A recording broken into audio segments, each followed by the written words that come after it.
Hello there, guys. How's everyone doing? I'm sat here in my simulator drinking tea. Why not? It's gonna be high intensity.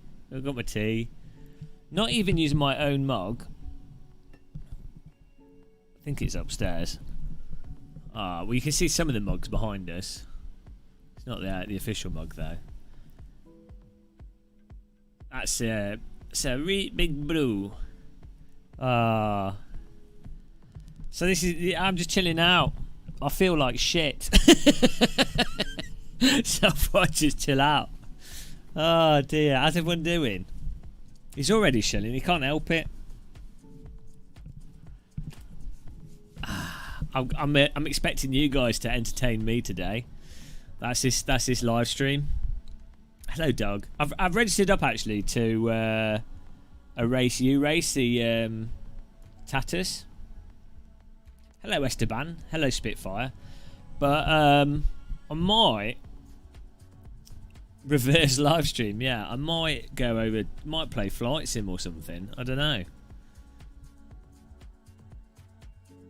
I'm feeling great, Spitfire. Woo! Hello, Freaky League. Hey, guys. Hello, viewers. Oh, I could play X-Play. Yeah, I'm not really fussed. As I say, I've got this Tatus race lined up here in 12 minutes. Well, Hell Let Loose isn't very relaxed, is it? CSGO either. Also, I can't play them in my sim rig, so that doesn't work. Hell Let Loose is getting a huge update on no sarcasm, on Tuesday, is it? On the 27th. Yeah. So what's coming out on the 20? Microsoft Flight Sim is getting a massive update, and Hell Let Loose is getting a massive update. So that'd be great. Yeah, might do some race room. We'll see. We'll see. We're gonna see how this Tatus thing goes in AC first. Give that a blast, and then then maybe do some race room. Or I'm not angry. Only at you, Sim Racer 1990. Just angry at you. I don't really get angry. I get annoyed. I don't get angry. I'm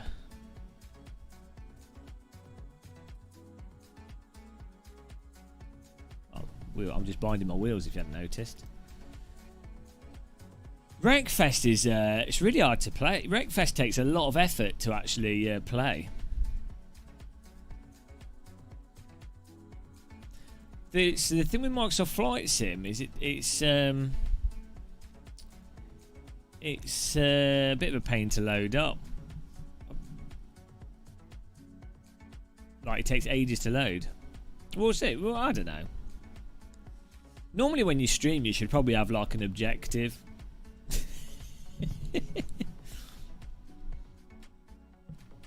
iRacing Aussie servers. Oh man. Someone needs to invent what is like the lowest effort to enjoyment gain that you can get. I don't know. Cloud versus Albert. What is like the least effort game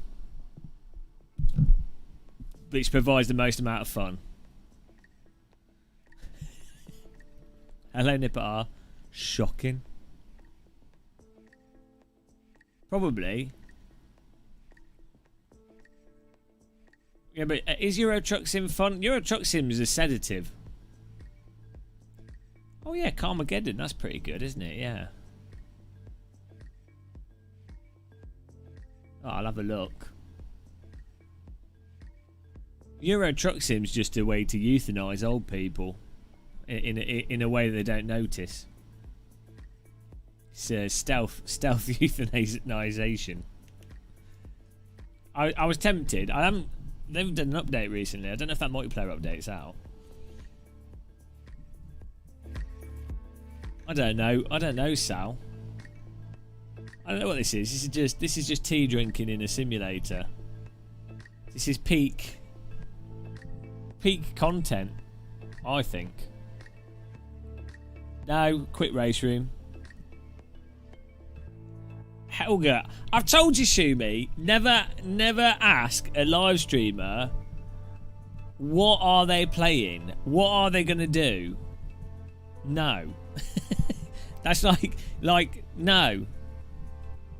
You just, that's just something you don't do.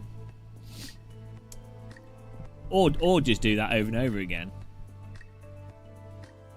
Have you tried T2's New York Cafe blend? I haven't, no.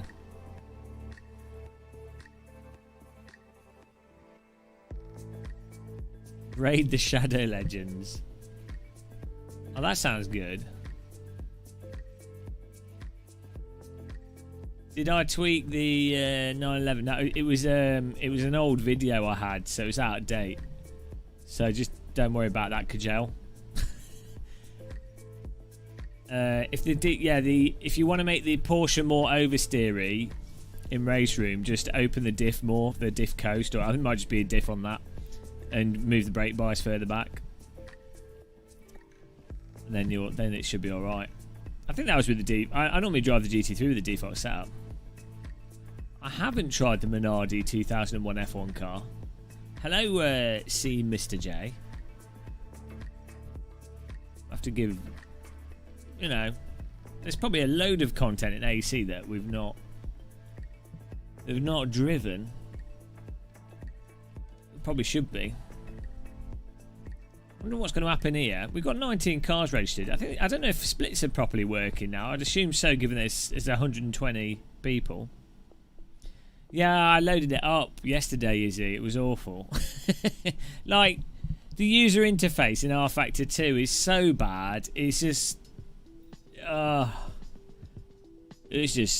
like, well, what's the point? Unless they were to completely change the user interface, it's pointless. Such a chore to use. The handling is not too bad, though. You agree, sir? Upset some people with that rain video, but I don't think they really understood what I was saying, so that's why they got upset. But well, what can you do? rFactor 2 is so weird. Like, it's not that I totally hate it. It's just that God knows how. Like, that user interface just needs to be absolutely destroyed, and they need to start from the ground up, which is what they supposedly did for this interface. But you know, I'm sure they will do in 2 years' time when all those motorsport games sims come out. Hello, Scotty Hughes. New combo GT3 at Spa.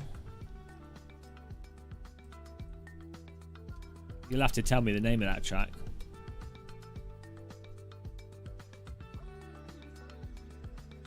Yeah, it's such an arse to use.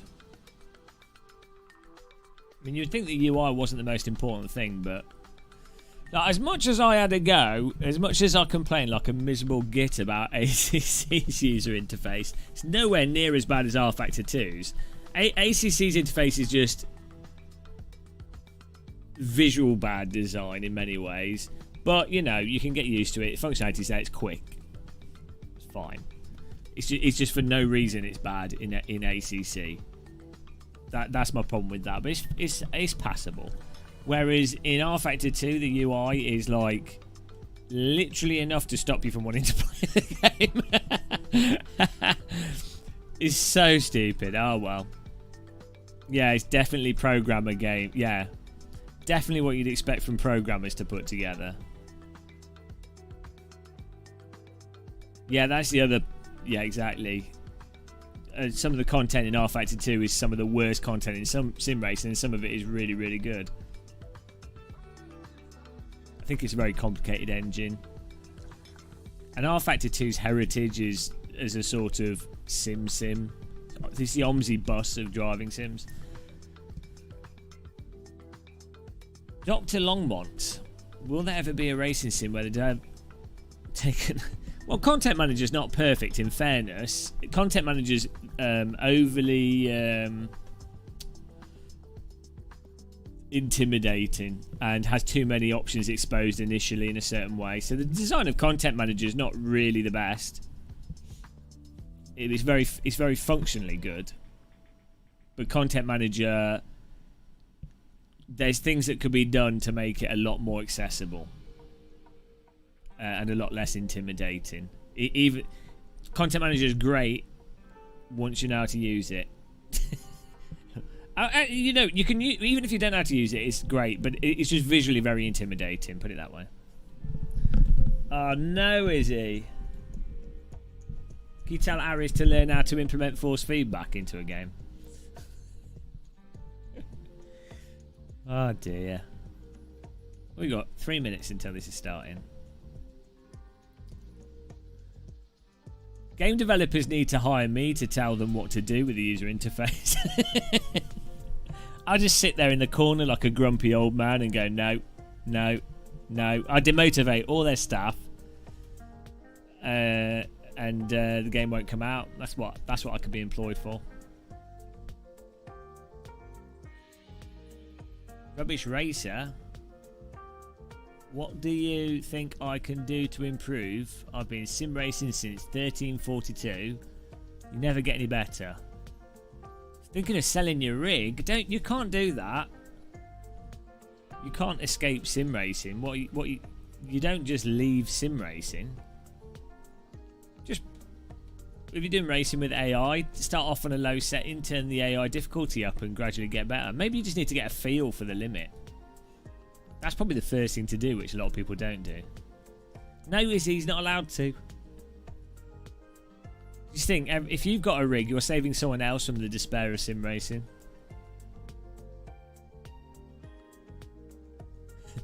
I actually had a microwave curry the other day. I've mostly been eating vegetables. It's taking its toll.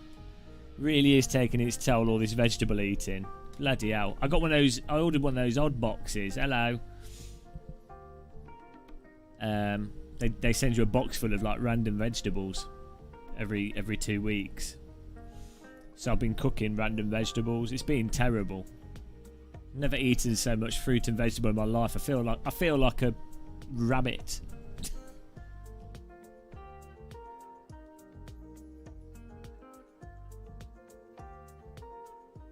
That's not an episode though, is it? That's the like Ark of the Covenant, isn't it? The Ark of Truth. It's like one of the end season ones, I think. One of the 1 hour feature length episodes. I've seen all of Stargate. That's it. I'm done with SG1 now. I was kind of like, oh, shall I start watching the other one with the Doctor Who character? But then I remembered it was terrible, and they cancelled it after 2 seasons, so 3 seasons. Yeah, how hot is the Adria character? Not my type of personality, but the actor.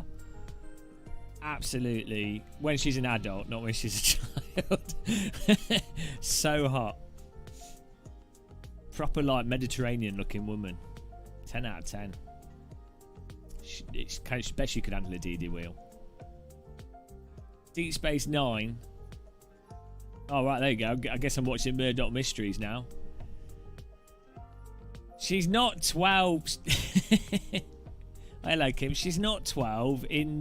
She's an adult later on. She grows up really quickly.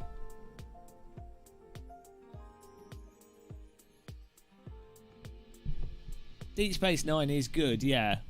But who's that? The woman is so annoying in Deep Space Nine. The religious woman person. Which is meant to be. Really good acting. It's great when you have an actor that really makes you hate the character so much that you sort of really hate that person, but then, you know, you're like, oh, no, not Kira. The you know what I mean? The older, like the 50-year-old woman person is the religious person. Oh, there you go. I told you she looked Italian. Wait, are we talking about? We'll talk about it. This stream is like. Oh, hang on, I'm joining the race here. Agree. I don't know what I'm agreeing to, but I have. Hello, Track Speed Sim Racing.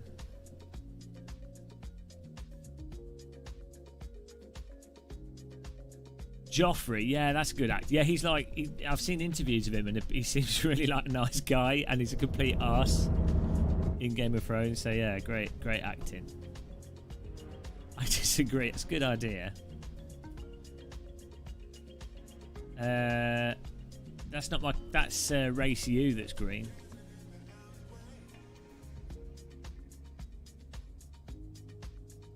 Oh. What are you up to, Kim? The weekend. Surely you're playing Chivalry 2. I feel like I've got flu. I think I picked up flu from Silverstone. I don't know what is wrong with me. Like my wrists are aching, my knees are aching, my ankles are aching, my shoulder, left shoulder is aching. Feel terrible. Don't have COVID because I've done COVID tests. I do not know what is going on here. I'm absolutely exhausted. Probably flu. I have a temperature. Probably watched the news. I'll probably listen to Boris Johnson talking. You just got off ACC. Fair enough. Right, here we go. We'll see how this goes. I just did the lateral flow test. So, who knows, maybe it wasn't legit. Maybe I've got a very... you know, I don't know.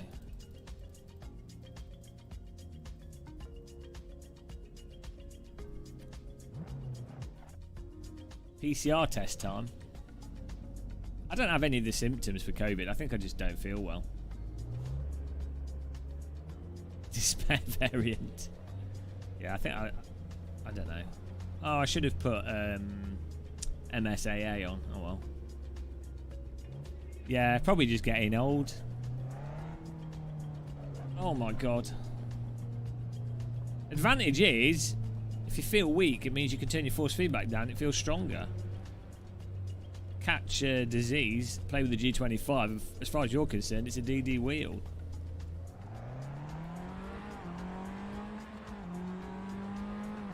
Oh, look at the shadow. That is that from a cloud?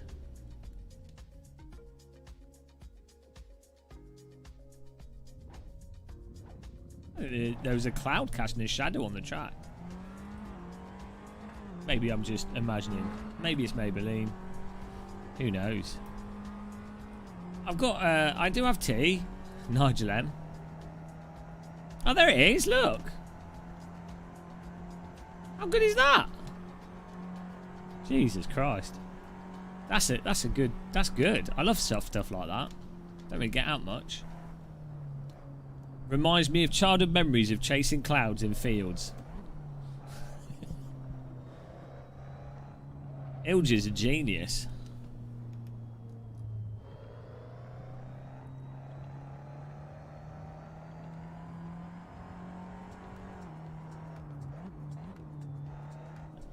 I don't make drug references.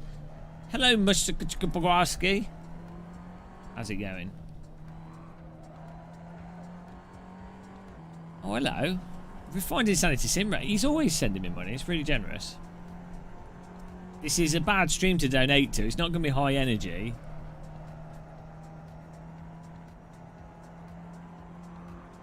Nice to see you. To see you. Nice. Thank you very much. What is the motive behind this demand? Necessity. Necessity for money. I'm not supplying money for necessities. Hello GM, have some tea on me. GM. That's nothing more German than that. Thank you very much. It's a good box of Twinings, that. What would be high energy? GM.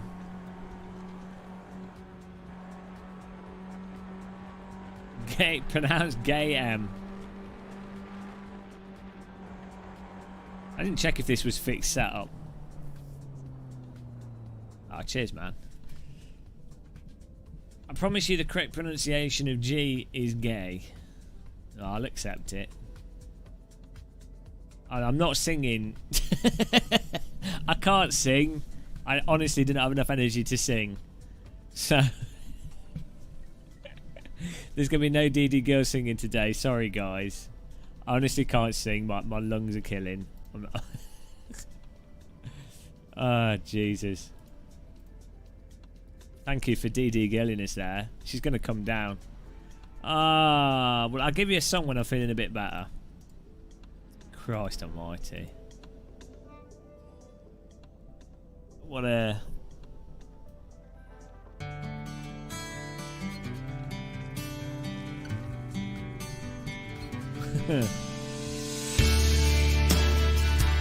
No singing. Sorry. Ah. You could do it as a poem. Beautiful. Beautiful DD girl. Magical. Magical. Servo girl.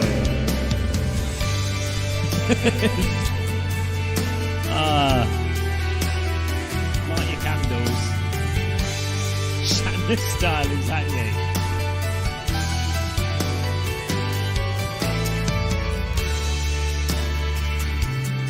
I'd do a charge back.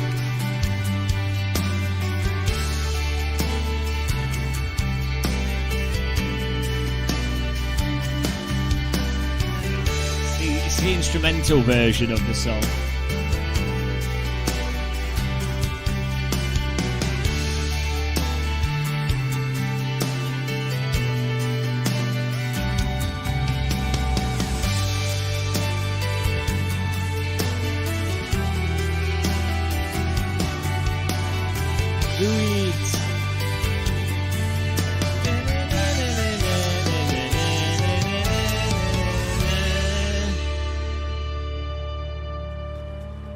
Thank you very much.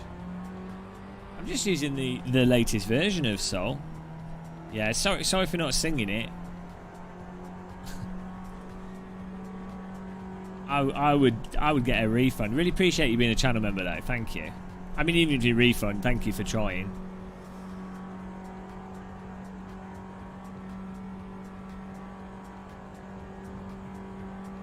Soul music. Always good. Yeah, high energy. Oh boy. Right, Jesus Christ. Guess who should have got a setup?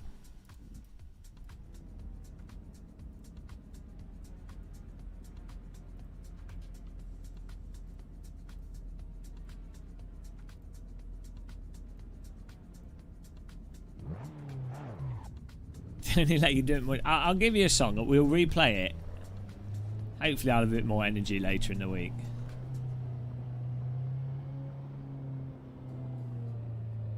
Well, we are the #1 fetish channel for feet. It's well known. Hello, Big Natty. What up to you? I'm loving the shadows in Shader Patch here. Extraordinary.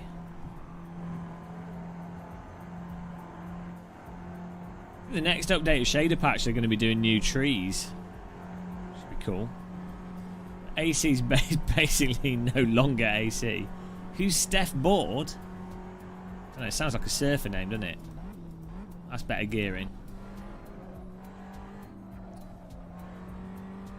You not get a race in VR? I don't. I live stream in 2D. I don't.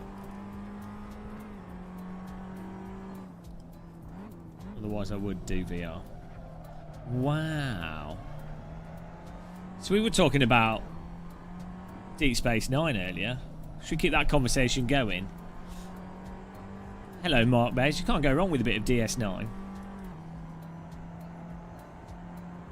I've watched them. I've watched all the Star Treks too recently, so I think Enterprise was the last one that I furthest gap. I don't really feel like watching that again. They messed up the last 2 seasons of Enterprise, and Voyager was excruciating. Voyager, I like it, Voyager, but it's terrible. Like, Deep Space Nine and Next Generation are by far the best Star Treks. Oh my god, I tried watching the Lower Decks cartoon. So bad. So bad. Oh, modern Star Trek, so bad. Can't even... Like, what is the point of it? Yeah, Discovery's so awful. I mean, I don't know. I've only seen the first season, maybe? First two... Oh, it's just so bad. I couldn't even get through it. Trap speed. Yeah, I mean, that wouldn't be a bad thing, would it? Who knows what will happen? Paul Keeble. Nah, I just thought it's really... just a bit cringy, to be honest. Like, over... It's very American. Everything is very overstated. To be fair, Lower Deck is better than Discovery by a lot, by a big margin. Has Orville finished? Because people, yeah, I probably would watch it. I watched the pilot of that. I didn't really enjoy it, but I could see how it could be all right. I find what's his face, the Family Guy writer, is again, it's American humour. Everything has to be really obvious. Hello, Will Potts.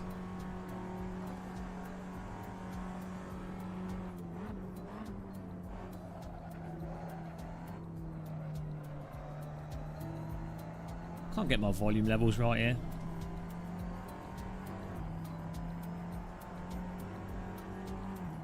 Thing is, Star Trek's kind of been replaced by stuff like Black Mirror, I think. It's a shame. I definitely think there's a big market there for sort of contemplative science fiction. I don't know, like a proper Star Trek. A proper, like, a new Next Generation. More of an emphasis on ethical questions rather than...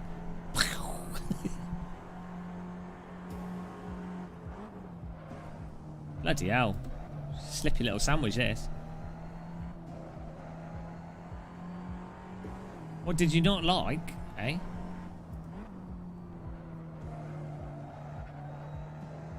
Mugskwaski. Simcade. Don't you start.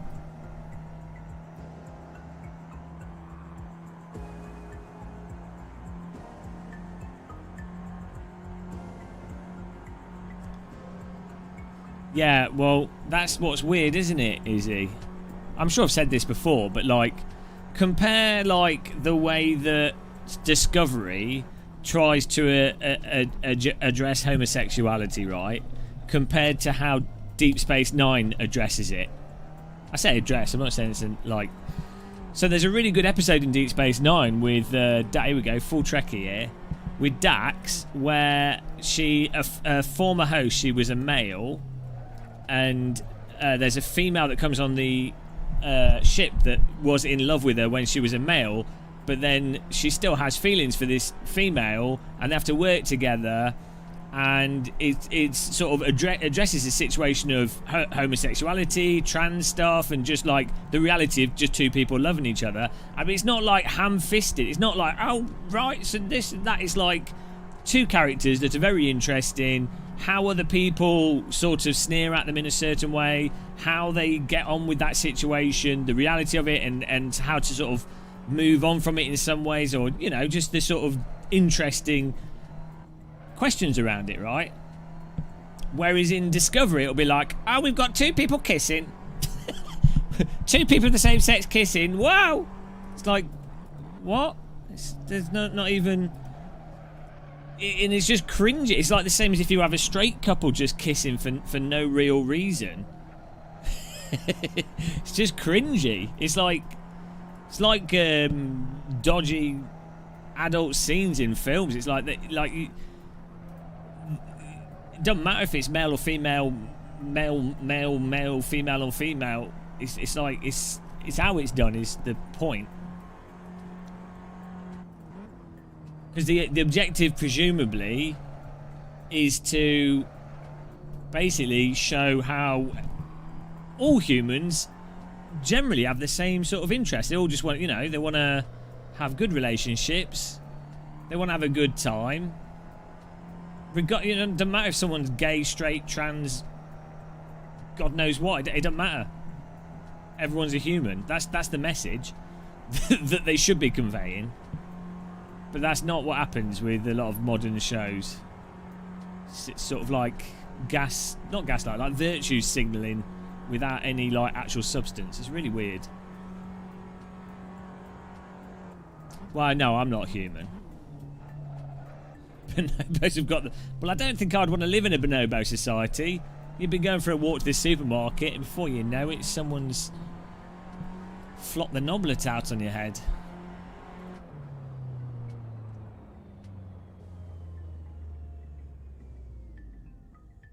Yeah, well, you could, but the thing is, you can address modern issues using aliens and hypotheticals in a really interesting way. And even you can address stuff. So what's weird is, in Next Generation, they even address stuff like terrorism. Like, and even they even suggest. Well, I've lost my mouse cursor here. They even suggest in Next Generation that the terrorists are arguably justified in that situation, which is pretty bold. I think they later censored that episode. I don't have a mouse. How does that happen? Guys, I've lost my mouse.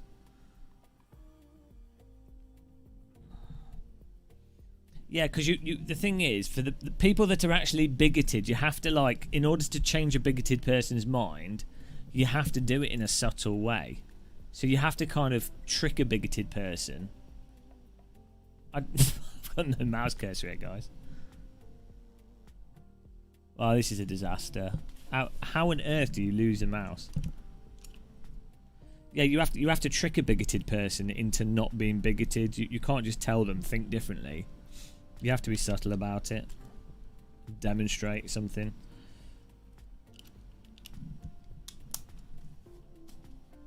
Oh, there we go. Got my mouse back here.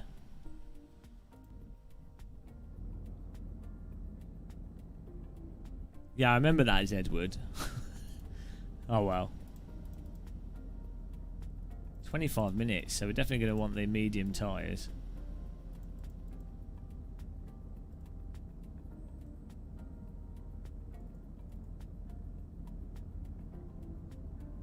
See, just the Steam page.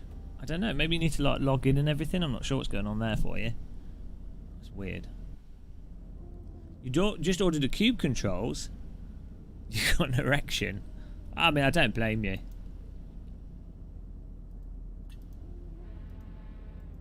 Well, I do not have a setup here, so we're going to get absolutely slaughtered, but oh well.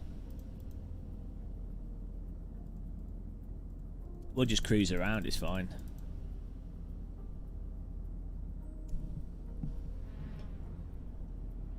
No court-martial. That's not what anyone said.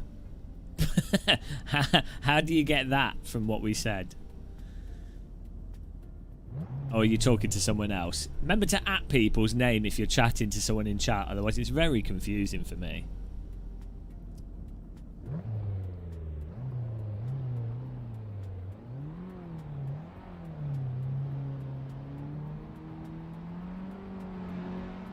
Cruising in the rain's alright. I actually like the rain in Assetto.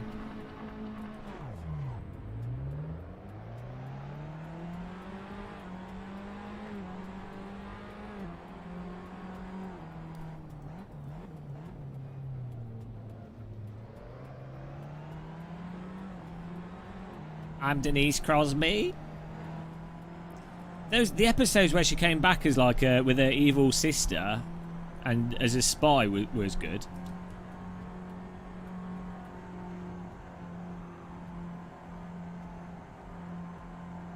I have seen it raining on a sunny day. Exactly, Nigel. I'm not fast. I'm like a BBC Micro. I'm like an old computer with a bit of chip rot. I need a BIOS update. Oh, look at this. I've got good pace here, but I don't know if I've got a good setup. I haven't seen any Super Formula races, so I don't know. It's good racing here. Why did I say anything? It's good racing, he just lost it. That's number one. How are we doing in the old volume levels?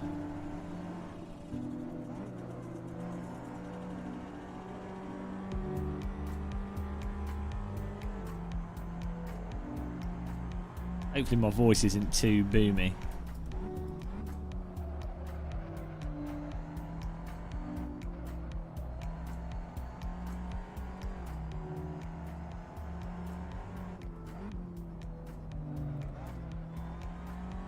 Yeah, I just turned it down. I turned it down, Rick. The problem is the car. about minus 100 decibels. Well, that whole cost of the car replacement thing's a bit silly because it's like, well, hang on a minute, they're a Formula 1 team. So, you know, surely that it's a factored in business thing, isn't it? Also, they make a lot of profit, presumably, running the team. So is it really a cost if there's a net profit? Also, the entertainment of it. The view numbers you get from piling a car into a wall. Think how many... Like, assuming on YouTube you get like $2 per 1,000 views. Something like that, give or take. It can be up to like $4, $5. But on a median... Well, if Red Bull official posts a good sort of video of the crash, well, they're probably going to get like 2 million views on it. So that's already a couple of grand recovered. You can't break down costs of a business that easily. I think they're just playing up the drama, to be honest. It's good for F1, isn't it?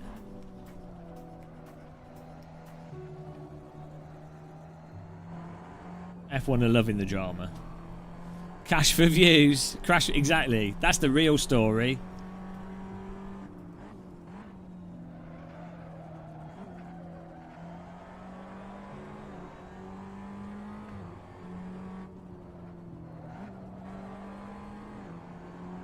Guy in my town is one of the main devs on Proton, and he said the stream deck is unreal. I think it's just a good portable system, innit?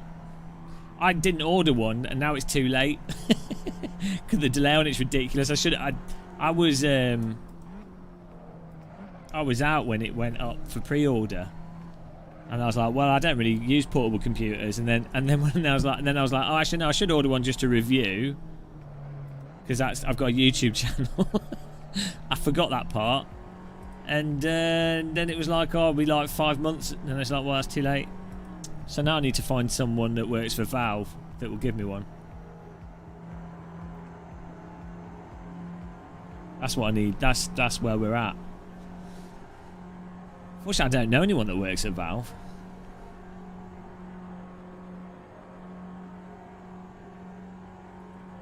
This is a cruise for 5th place here. Well, the thing is, though, the touchpad controller thing for like Steam controller is awful. Like, not universally, like, it can work, but it's a really...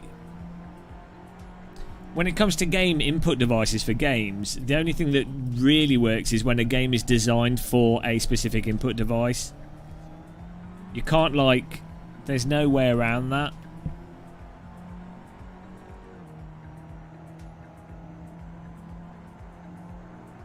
Just focus on the clouds. Clouds are nice. The game looks nice.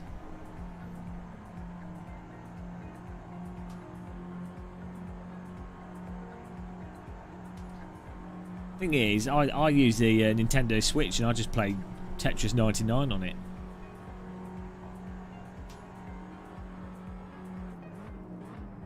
You can only hear me chatting. Wow, maybe I need to... I'll fiddle with my audio levels after this, because if I turn the game up, it ends up being too loud for me.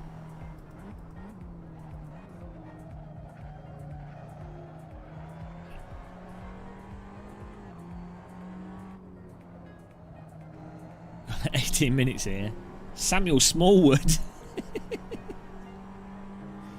He's he can never get fully turgid.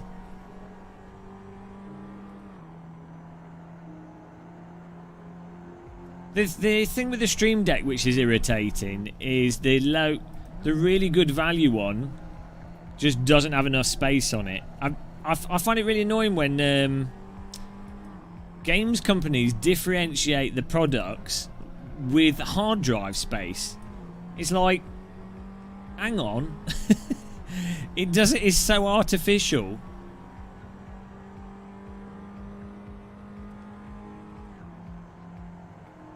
Because, I don't know, if you ever have like a device, like a phone or whatever, you always want more space on it.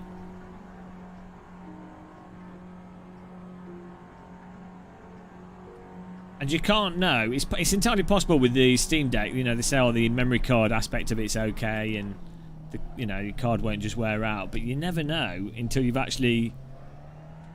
Like, Linux is pretty good normally.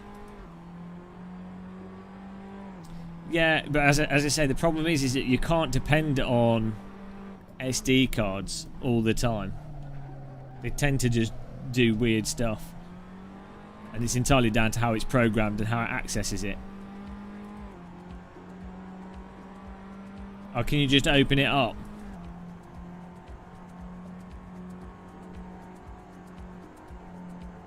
Oh, fair enough. Oh, well, that's good. Take back what I said then. So you just get the cheapest one and put your own hard drive in it. Done.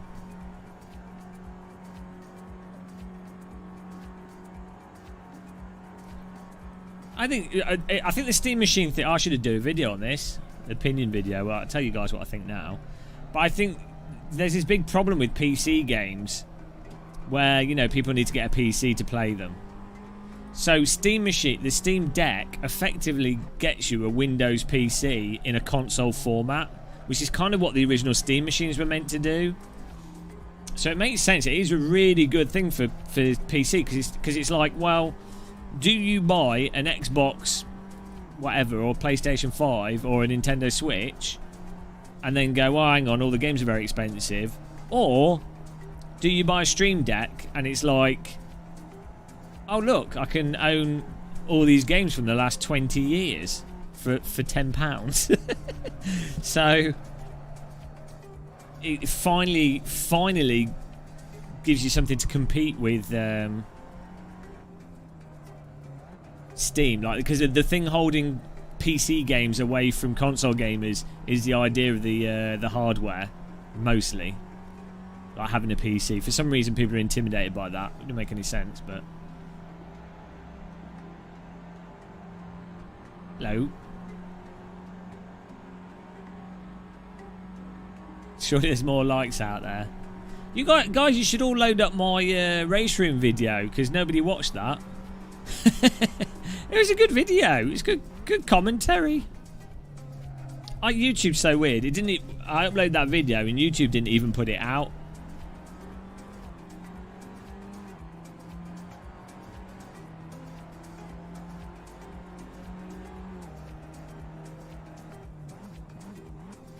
This is like an F4 car. It's a Tatus Abarth. It's a trainer. It's basically like an F4 car. Oh, thank you, Ger. Live comment, yeah. Well, you fell asleep. I have like the weirdest audience. It's like this weirdest YouTube audience. I don't know. I appreciate people watching. Why is a moth has just landed on my camera?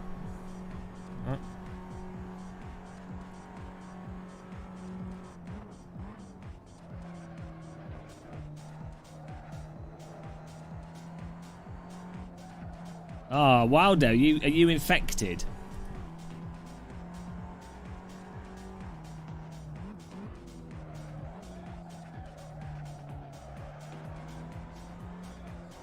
Oh, I hope you're doing all right, man. How's it going so far? You had when did you get tested? Because I think there's a thing of like If after 6 days you don't have any symptoms, chances are you'll get better very quickly. But if it keeps getting worse after 5 or 6 days, chances are you're gonna have a fun time. But at least there's like a lot more options now.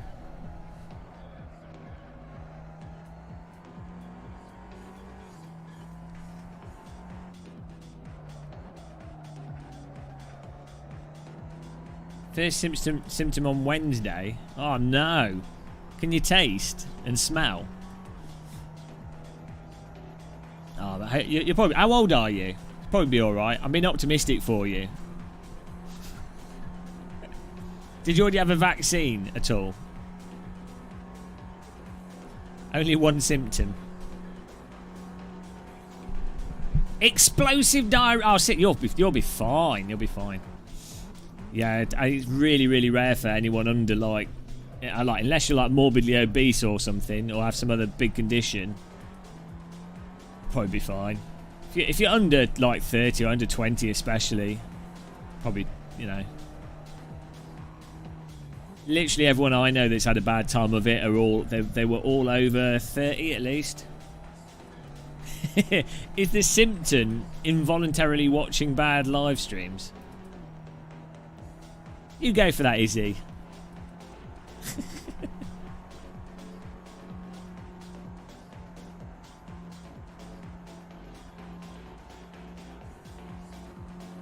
Oh no.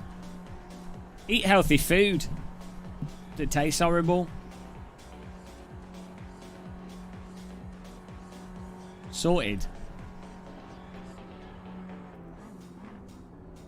Eat healthy food that tastes horrible, you won't notice, and date an attractive but bad smelling woman, because you won't notice. Turn the negatives into a positive, although you have to wait until your isolation finishes. But maybe that'll be maybe you'll have like ongoing inability to smell. So I'm just trying to make a positive out of it, you know. 16 as well. Imagine being 16 again. The mistakes that were made. Oh dear, we've got 11 minutes left and I've got no wheels left.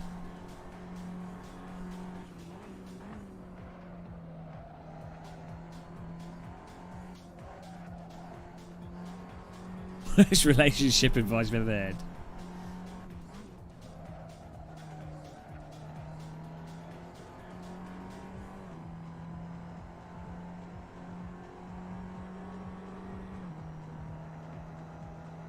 I bought Hell Let Loose.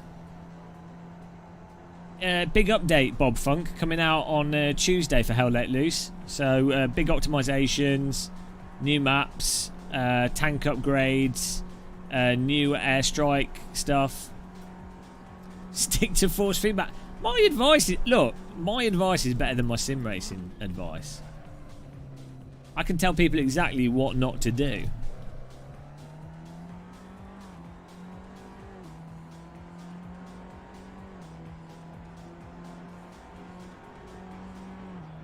Be 19.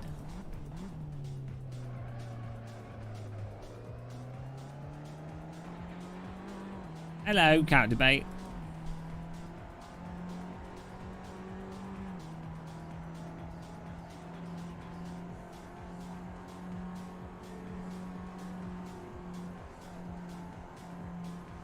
It's weird that Race U has decided to go for 25-minute races and 30-minute races. Callum's 19. Oh, man. I don't even remember what I was doing when I was 19. Oh, I do. No, LAN parties. LAN parties. Ah, it wasn't too bad. Oh, we're in 4th place. Someone's just binned it there. I think they're struggling due to the rears. Getting a bit cooked. I put the mediums on, I think, rather than the hards. We'll get to the end.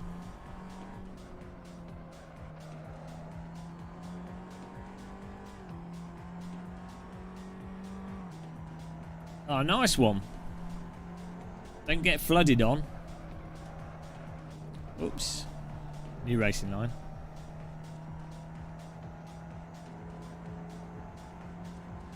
Why is there so much understeer? Because I'm going into corners too hot, probably.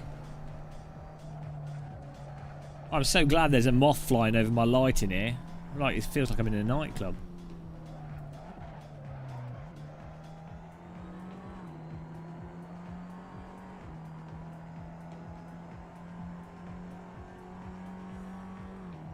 The F1 2021 video.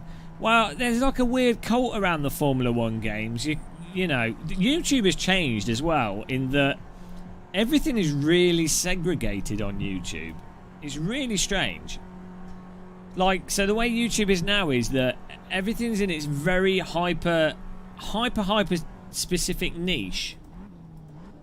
So there's like, you know, all the people that are mega F1 fans and will just, you know, they're like FIFA fans and stuff. And that's like a part of YouTube that's totally separate. So those people just don't see anything else. The whole of YouTube is like that now. It's all really segregated. Whereas like 5-6 years ago, you would see more like stuff, more sort of like, I don't know what the correct word is, but like, you know, you'd load up your YouTube and you'd see something totally random that you never knew you were interested in, but you are.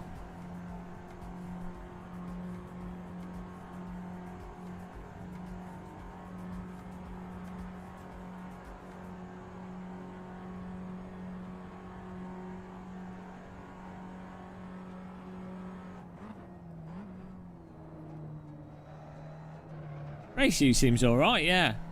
I'm not sure how well it'll work out when you have to pay for it, but if it ends up being popular, that's all that really matters, I guess. I've found that the actual racing is better on Race Room, though, so far.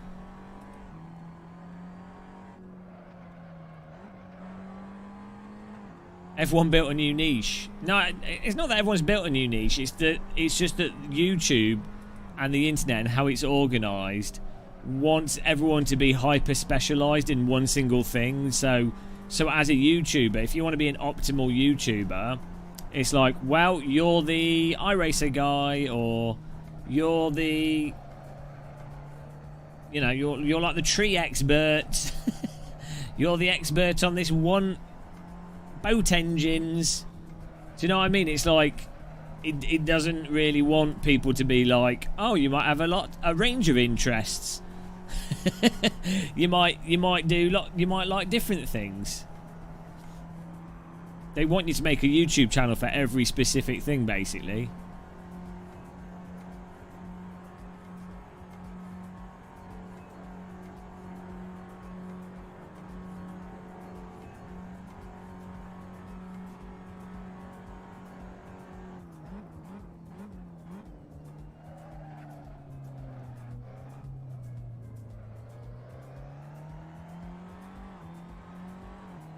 I don't think any of my videos are messing with the algorithm.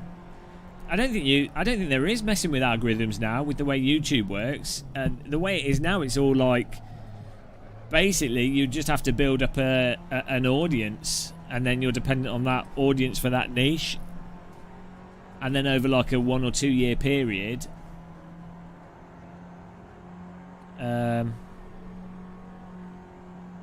if you were early in that niche, you then stand out in it. I think that's basically how it operates.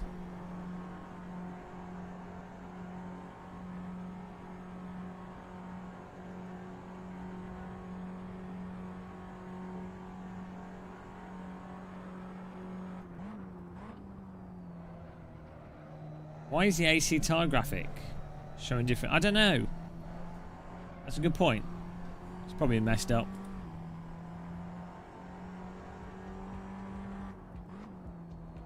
My Race Essentials is vintage. That probably needs updating. 4 minutes left here. Cruising around in 4th place.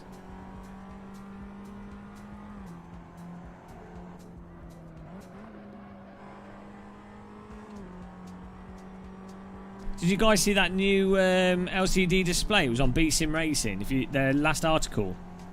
It's really nice little screen. It's like 200 quid. You could, you know, you could always use like a mobile phone, but it's got nice LED lights and stuff built into it. It's not finished yet, is he? You ran of things off your hard drive. So SD card and the Steam Deck should be about the same loading speed.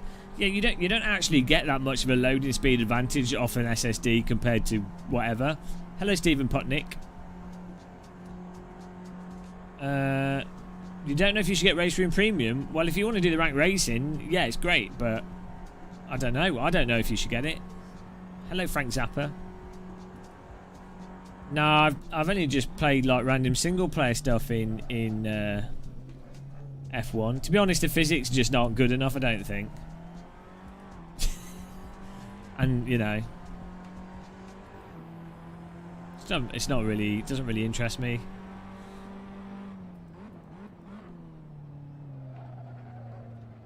Totally closed the door on him. Yeah, the DirectX storage stuff looks good for sure. Yeah, well, we'll see.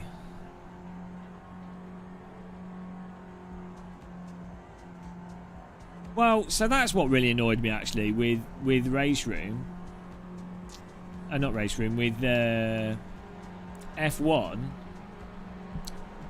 After you've bought it, the first time you load it, the first thing you're presented with is 2 like EULA contracts. Then it goes, oh, would you like to purchase stuff? It's like you've just bought the game and it already tries to make you buy more pointless crap for the game that you've just bought. It's like, well, I think it's weird how uncritical people are of the Formula 1 titles and how that's just accepted now. Like back when F1 2010 came out, people were like, oh, you know, it's nowhere near as good as The Sims and, you know, this, that and the other. And now, because Formula 1's become like a cultural meme due to Drive to Survive, it gets like a free pass. It's really weird. It's really strange. How like less critical people are in general. It's like, oh well, you know, it's got single player, it does all this. It's like, well, yeah, so did the previous F1 game, which was almost exactly the same game a year ago, and now they're doing another game for another £50. So it's like if someone did that with any other game, people would go absolutely crazy. But apparently with Formula 1 now, it's like FIFA. It's like, oh well, it's okay, it's fine, 10 out of 10, 8 out of 10. I mean, it's not broken, so you know that is something. Like, it does work, but. And also, the point that I keep bringing up is that, isn't it a bit weird to just accept, like, it is trying to be realistic. It has DRS curves, different tyre compounds, weather. It has a lot of simulation features in it. With that in mind, isn't it just a bit weird to just accept the physics in it that are worse than PC driving games from 15 years ago? Why does it get a free pass? It's like, what? Do you know what I mean? It's just a bit. It's a bit inconsistent. How selectively critical people are of things. It's very weird.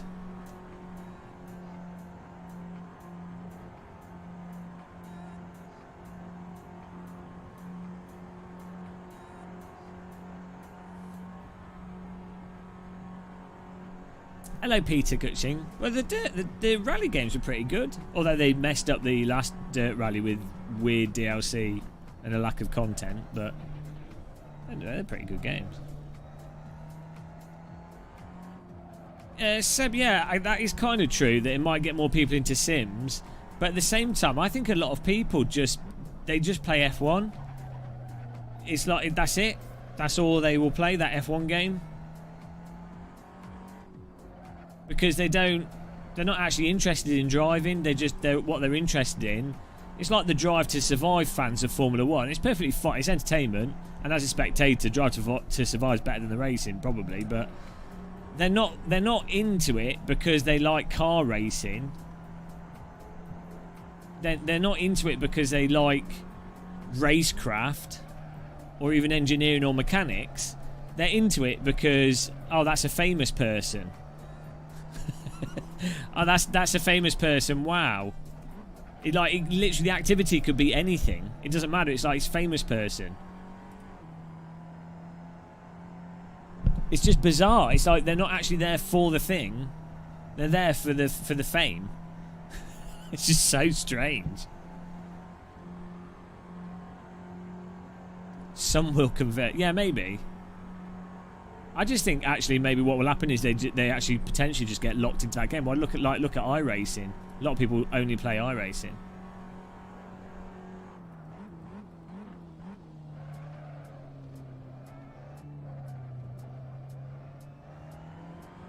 Again, they're probably in it as fans of Formula 1 rather than fans of actually driving. Because if you're a fan of driving, like, why on earth would you be playing that? Other than if you're a YouTuber and you just want to get more views and things. Oh, there we go. We got 4th place there. Hello, B-Sim. How's it going, man? You're famous. I wouldn't describe me as famous. But luckily, I don't really want to be famous. Ideal thing is to make enough money to live off without people recognising you. Rain! Oh! Thank you. Hello, Maltos Ziskos. Well, that's got 4th place out of that. It's a bit of a dull race. Like, you really... Oh, the tyres are absolutely chewed up. You don't really want to be doing... some odd combo, that. Does Izzy want to create a server for us to drive on? So we can can drive around and race. Your wife wants to know where the planes are at. I don't know what that even means, Mr. Rhombus. Well, when we went to Silverstone, Braggedy Brag, with Random Call Sign, there were lines of people on the way into the track, right?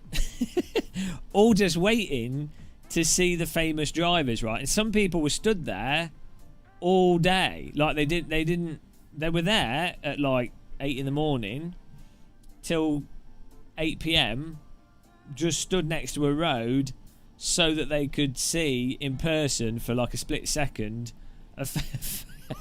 a race driver. Like, I don't get, like, I honestly just don't get it. Like, I'm trying to think of who I would think is like a really famous person. Like, I don't get it. I would like to work. I wouldn't mind working with, like, say, you know, if you were going to work with like a comedian or like a scientist on something, it'd be great to work on a project with someone. I totally get that. Like, you'd be like, oh, I've seen that person's work. Their work's awesome, and maybe you work with them on something. I get that. I just don't get the hype of going to a signing or something, and and be like, oh yeah, you've signed it. Wow, I've been close to a famous person. It's so stupid. It doesn't make any sense. Makes no sense at all. Todd Boneses, Sim versus Simcade elitism is one of the main reasons why more people don't get into sim racing. People's preferences are subjective, and ironically, F1 2021 probably has better physics than iRacing in many ways.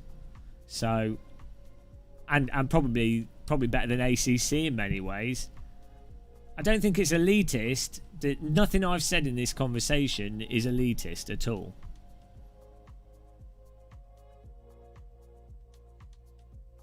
Can you show your AC force feedback settings? I've just got it on mostly like defaults, basically. I'll put them on the screen for you.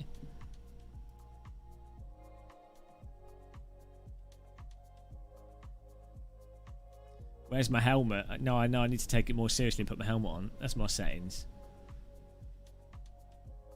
Basically just the set, like, defaults, effectively.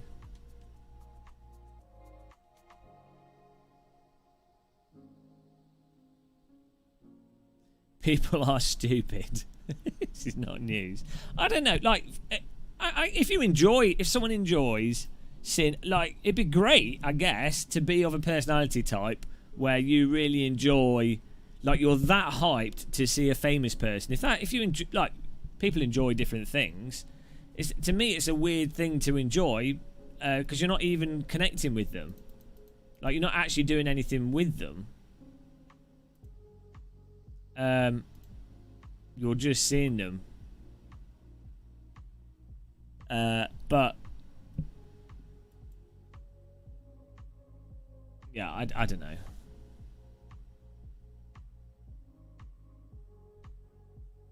Hello, Toscany. The subjectivity of physics and force feedback. Oh, it's very subjective.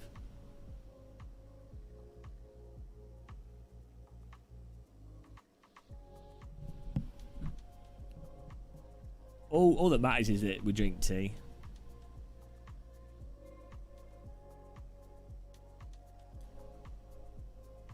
Hello, Euclid. He's got a new icon. Look at that. Fancy Euclid. Do you want to join this server, guys? Search for Game of Muscle. Games are subjective, but AC is absolutely the best. Exactly. The community in general, the amount of gatekeeping. Yeah, the gatekeeping's weird though. So there's like weird gatekeeping on games that like iRacing, when ironically iRacing has atrocious physics. I don't see much gatekeeping around AC, to be honest.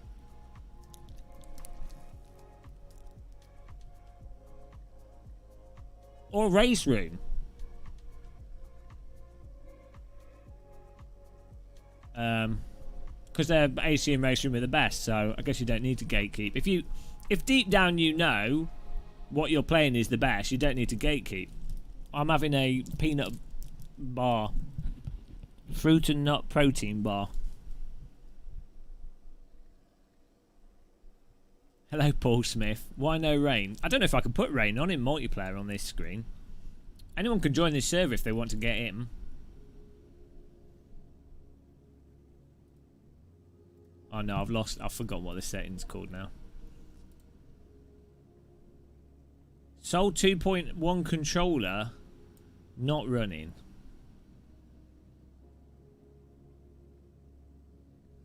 Oh, here we go. Controller scripts don't work in replays or online sessions. Oh, this server needs to be set up with it or something. Race Room I likes plug and play. Yeah. Yeah, I would say the iRacing... There's a lot of people playing iRacing casually, they just don't care. I mean, they're playing it seriously, but they don't, you know, they're just enjoying it for whatever it is. There's definitely a huge number of iRacers that genuinely think it's the most realistic simulator, when it's not even close. Like, it is literally broken.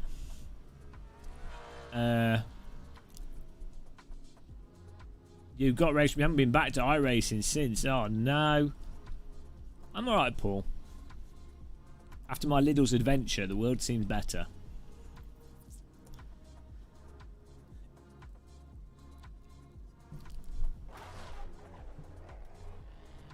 We should just put a little bit of drizzle on, Izzy.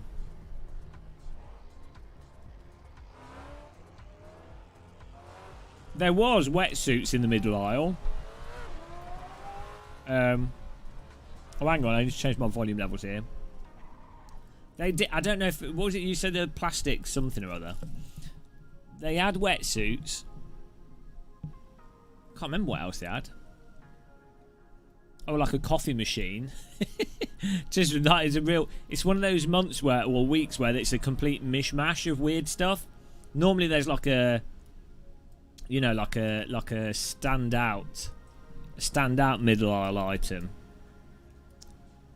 But, this, yeah, this time, it was just a mishmash.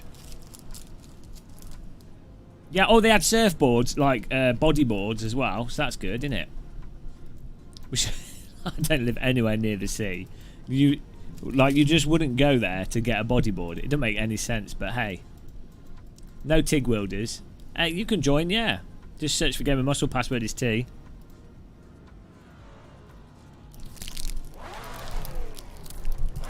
Hello, Craig Ricketts in Seattle.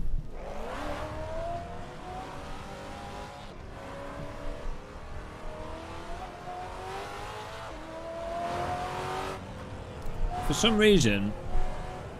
Oh, I know what I need to do. See, my game volume. If I turn this up and turn that down. Right, there we go. Because I want to be able to hear myself, but... I want to turn the game up more. So it's... There we go. Oh, that's better. You're using the Go XLR, aren't you, Paul? By the way, guys, you should check out Paul Smith's YouTube channel. Give him a looker. Oh, that's better. My headlights are on.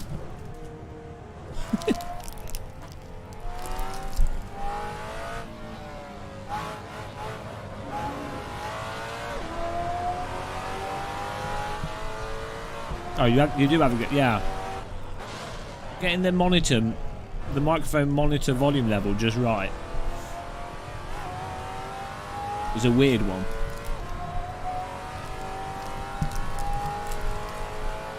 I am well though, yeah.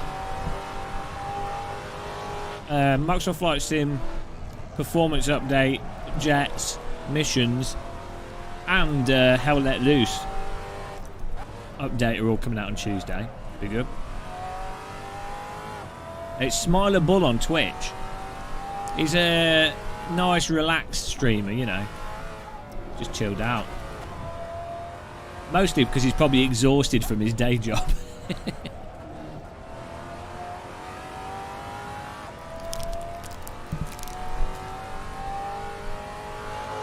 Hello, Coyote. Oi, Coy, oi.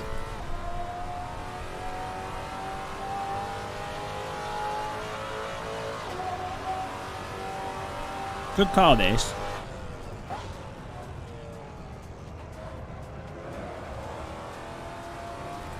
Nice graphics as well. Izzy's now beavering away. How good does this look? Fantastic. I can't believe we've got 170 viewers. With the title of this video, of this live stream. Man drinks tea in Simring. Oh boy, I better go and watch that. That's the kind of content we're looking for. Oh dear.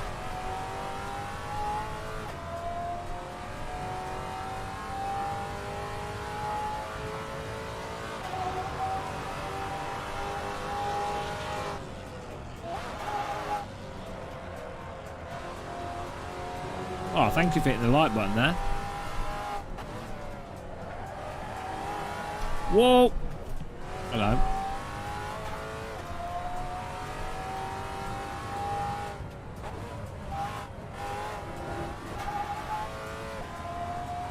Hello, Mr. Eurydice.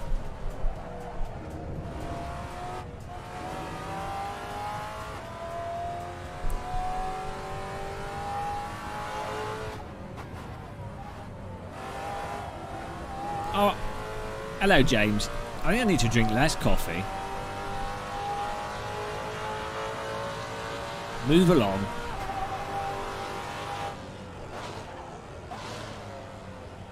Hello, Phantom Racer. How come you guys aren't watching the 24 Hours of Spa? And why isn't Paul Smith taking part in that? As a filthy iRacer, he should be doing that. And I'm going to put my circular wheel rim on, because that is not a comfortable catch with a Formula rim. Ugh. It's a great combo, Chili Dog. It's, you know...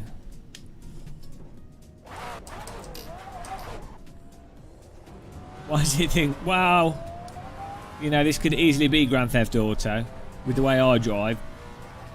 I'm going to get out and shoot the other drivers. Yeah, Max is in the top split, I think. He drives for Team Redline, doesn't he?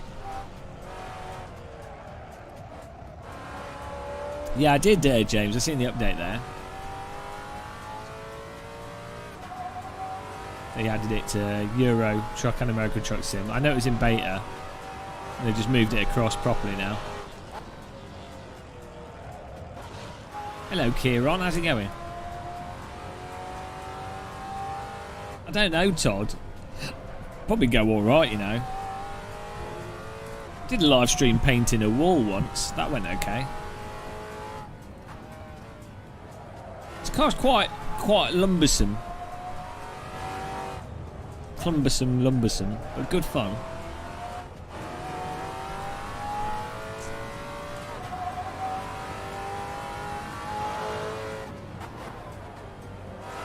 Maybe you need to set up Joy to Keywilder and emulate your joystick through that. It's weird for it to work with the wireless one and not the wired one though.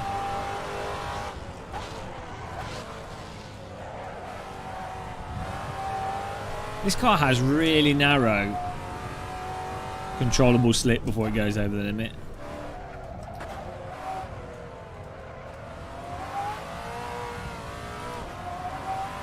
Time for a new... Yeah, I need to clean my basement.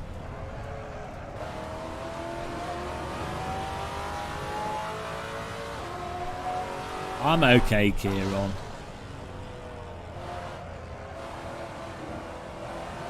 Whoa. You nearly bought a mug. Oh, you don't want to do that. An overpriced Game of Muscle mug. That'd be a huge error. They are very expensive. It's a shame I can't reduce the manufacturing cost.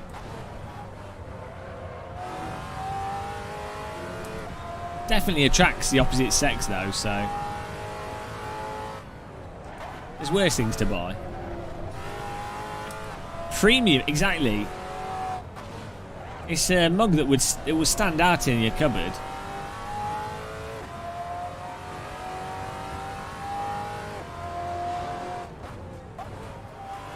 There's no real reason to upgrade your PC. Most of the really good games don't require a supercomputer to play them.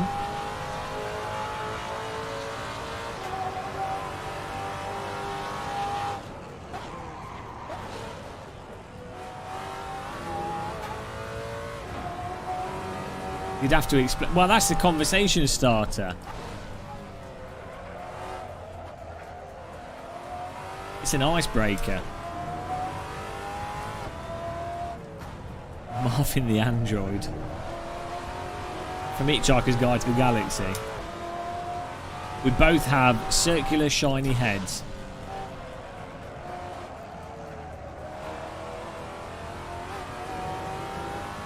I feel like the Delta's not working properly. Tell what to Flight Simulator, Mr. B-Sim. Are you going to play the new Flight Sim update?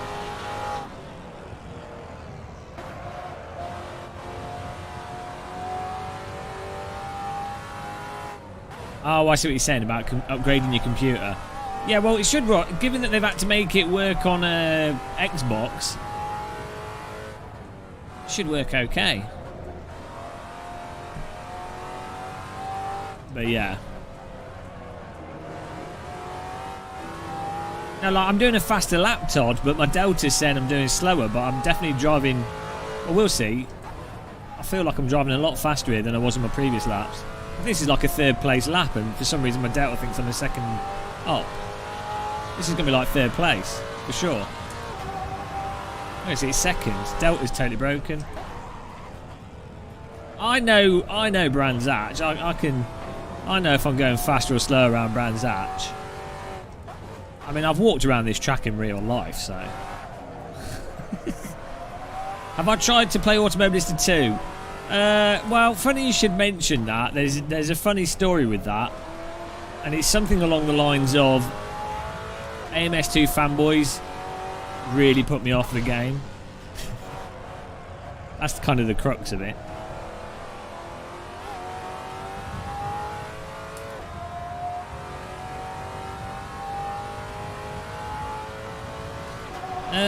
Beast and Rick, not so much anymore though.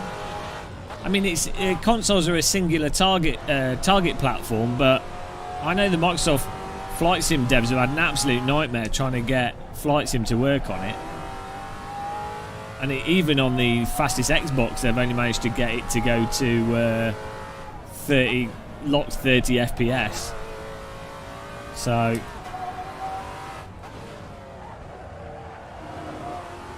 I think the next update will have a big impact because they weren't using the graphics card properly. So I think we're literally going to talking about 20 to 40% frame rate improvements. That'll be upscaled when it won't be running at native 4K. It'll be like 30 FPS at, I don't know, something probably like something just a bit better than 1080p upscaled.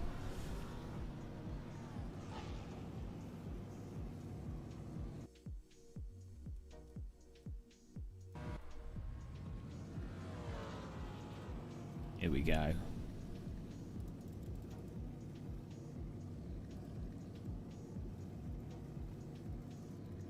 I only got this set up to get myself back into PC gaming. You're getting an i7 10700K. Nice. Yeah, it's worth. Once you've got a nice computer, it's really good. Like, it's totally worth. It's a good thing to spend money on, a computer, if you use it for lots of things. It easily cost to time. Computers easily pay for themselves. Like, you know, if you spend a lot of time on it, that's what all these things come down to, really. I think like something can be expensive, but if you're putting the time on it, well, that cost to time algorithm. Oh, Bo Albert Garcia, thank you for subscribing. So even if my computer cost me, like, let's say it cost $3,000, probably cost more than that. Actually, no, it's probably less than that, actually. Like, let's say it costs $3,000 over 2 years. So let's say £1,500 a year. For what you get from it, it's going to be less than like £1 an hour, or even like 50p an hour, like 30p an hour. Do you know what I mean?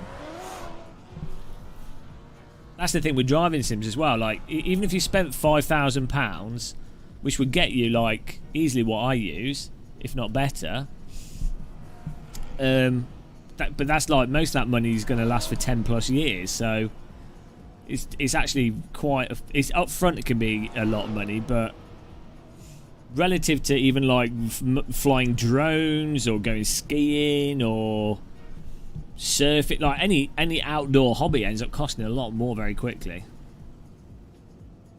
That's it. Well, I like to use sim racing equipment to attract the women. I'm telling you, for German women like sim racing equipment.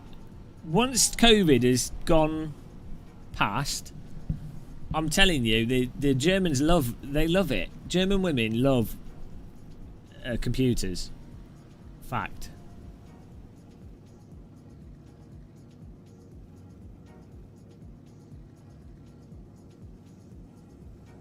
Your video card is worth €3,000. Yeah, because you got a bloody 3090, didn't you? You should sell it now and go on holiday.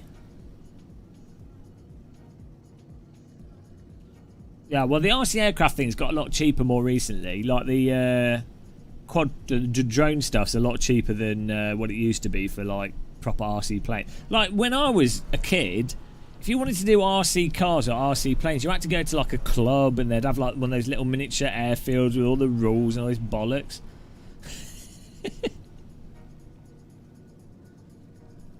Now it's nice and simple. Just go to a field, charge your batteries up, and have stuff, and you can have stuff delivered to you from Amazon.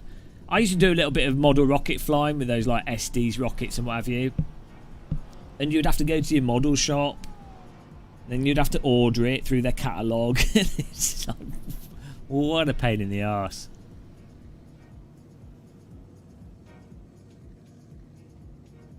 You had to bullshit yourself out of trouble. Good skill to have. Negotiate. Negotiate yourself out of a sale. T in capital letters, Jinx. Oh dear. What's the time? It's bloody 10 o'clock.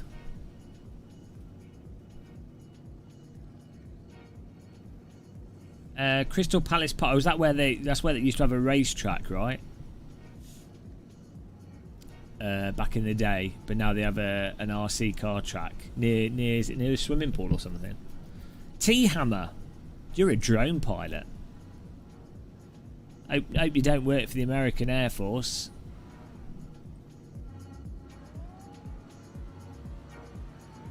Jordan Hancock. My dad did RC planes back when I was in primary school. Pretty expensive, but cool. Yeah, but some of the RC planes are awesome. I used to play a lot of the remote control plane simulators, like in 2010 or so. They're really good. Like you plug in your DX5e with an audio cable into your PC with a dongle, and then you could, fly all legit. It's good fun.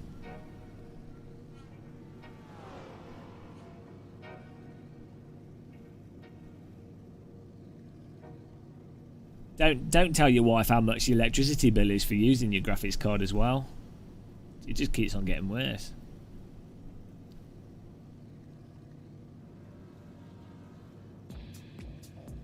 Yeah, I'm pretty sure, Nigel, the guys that ran the model shop that I went to are definitely dead by now. They weren't the healthiest of people. Oh dear.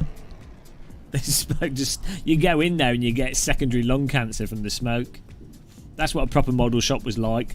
Balsa wood planes hanging from the ceiling. Small, really small. Balsa wood planes hanging from the ceiling. And enough nicotine in the air that you're basically terminally ill the moment you walk in through the door.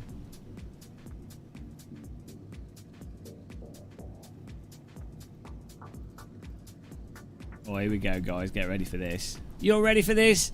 Where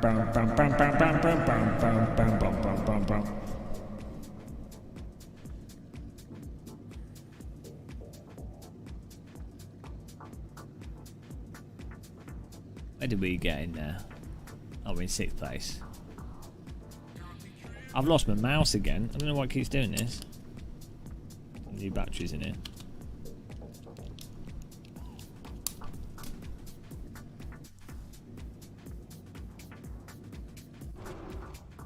Here we go.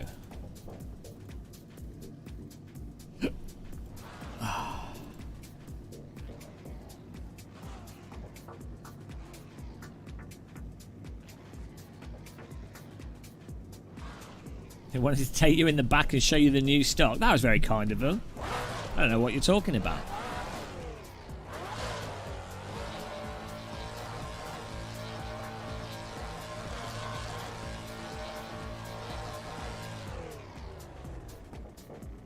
I don't even know what BTs is. This is some like weird northern thing.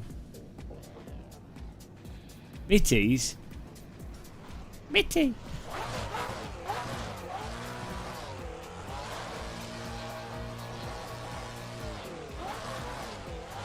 There we go. Was it Betty's? BT's? Betty's? I don't know what shops you guys are going to.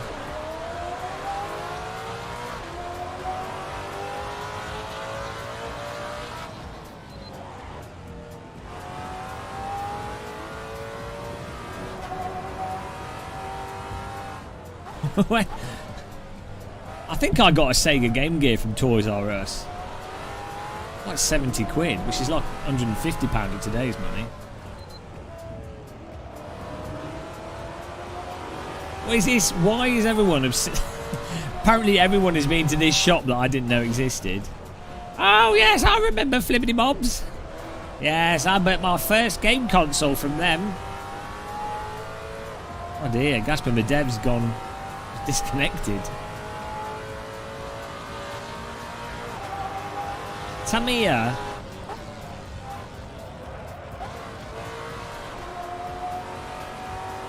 What on earth is this shop? It's like the Maplins for models or something.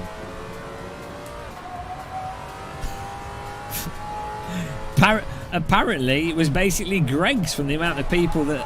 It's like the McDonald's of model shops, and I'd never heard of it. I live too much in the countryside. Great line. Yoink. Park on the inside there.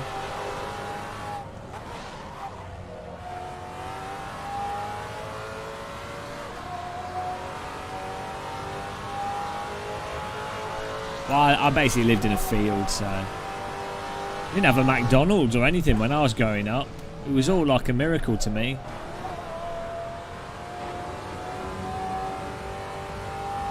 We had that pastry shop. Was it called Birds?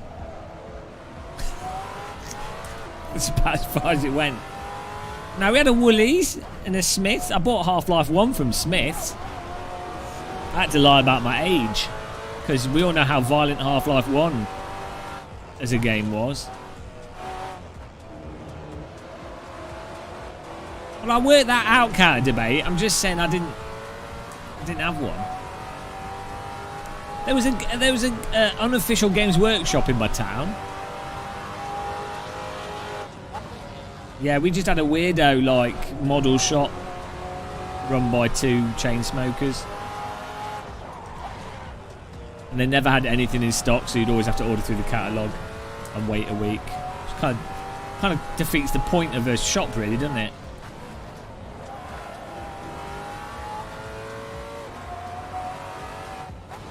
It's so annoying when that happens now. You know, when you go shopping, that one time you go shopping because you need something straight away, and you go in there and you're like, oh, have you got this? And they're like, no, but we can order it in for you next week. And it's like, kind of, you know, I can use the internet, so that's kind of not much use. So dumb when shops do that. Would you like us to order it in? Oh, yeah, just order it in so I can walk back into town and not have it ordered to my house. That makes perfect sense. Great idea.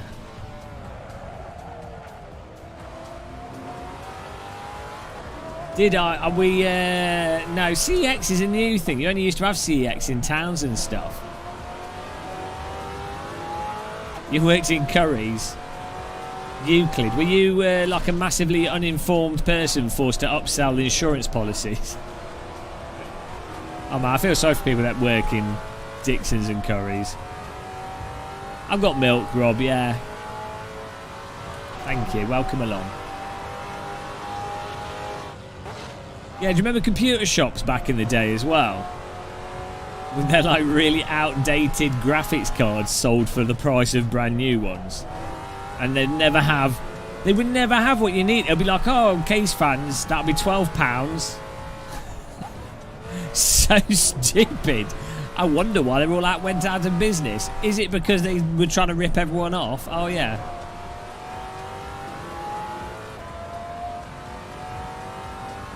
Computer shops. All the way from like the 90s. Like, they kind of made sense. Probably up until about 2002. Oh, computer fairs were amazing. Computer fairs were incredible. Pirate games, boxed as if they weren't pirate games. Those fold-out tables. Old computers. People that looked like they'd stolen equipment. Computer fairs were great. Because it was like a car boot sale of weirdo computer stuff. And also, computer fairs from like the late 90s to early 2000s were really good because you would have all the retro stuff there as well, and like all the old PC boxed games and stuff. I say it's like a car boot sale of computer stuff. It's a shame they don't really do those anymore. I mean, eBay kind of killed that. Well, yeah, I mean, I bought an MP3 player because I thought that the government was going to try and stop MP3 being a thing. At the time, I thought they were going to make it illegal, so I bought like a 100 megabyte MP3 player because I was like, I'll buy one before they change the laws. Even then, I was pessimistic as to the government. That was a terrible MP3 player as well. Was it like 90 something, 2000 or something?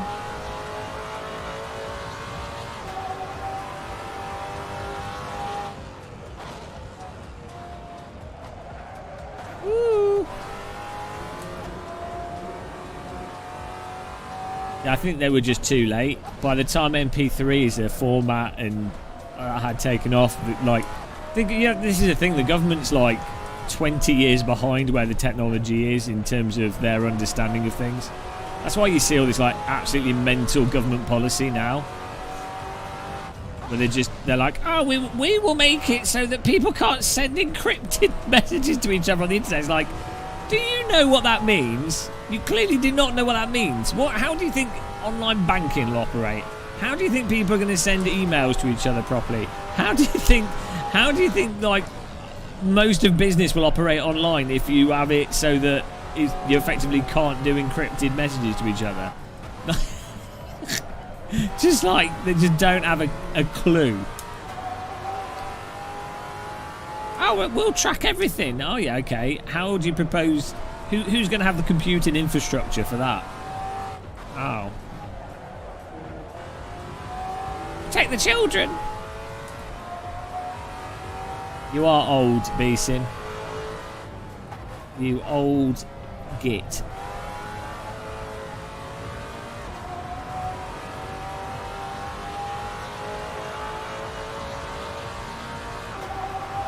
Oh, no. Don't talk about pizza, thank you. Well, we've got 7 minutes left here. We're cruising here.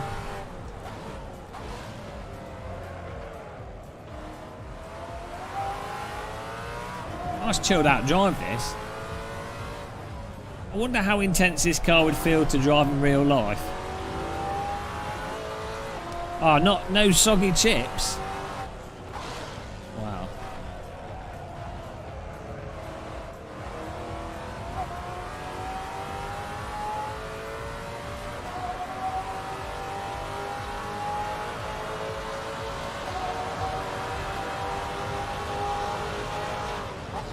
Bit of a side-by-side battle. Oh, he's still there. I've run him off the track. I thought he would back out.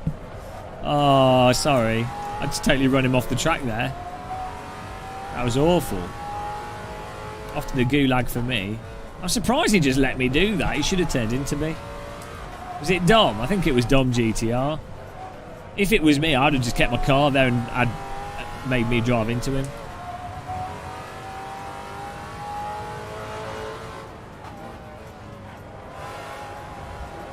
I know, I wasn't looking at it. It's just, if I'm ducked down a little bit, I need to move it up on the screen. My wheel rim was blocking it. It was a total, like... That was like French ring road driving. This is why YouTube thinks I'm playing GTA, because in my mind I am. I haven't got the Uzi out yet. That's coming. Well, yeah, I'm not even going to contest the verdict. I'm just going to plead... I will plead guilty and ask for a reduced sentence.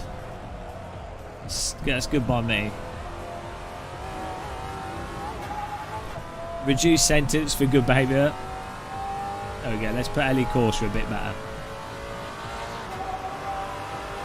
Maybe I'll just get probation.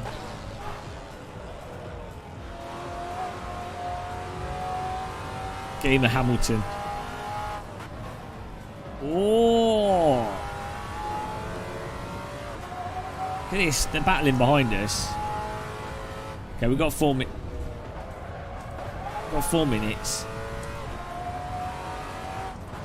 I'm gonna try and do some laser beam lines here.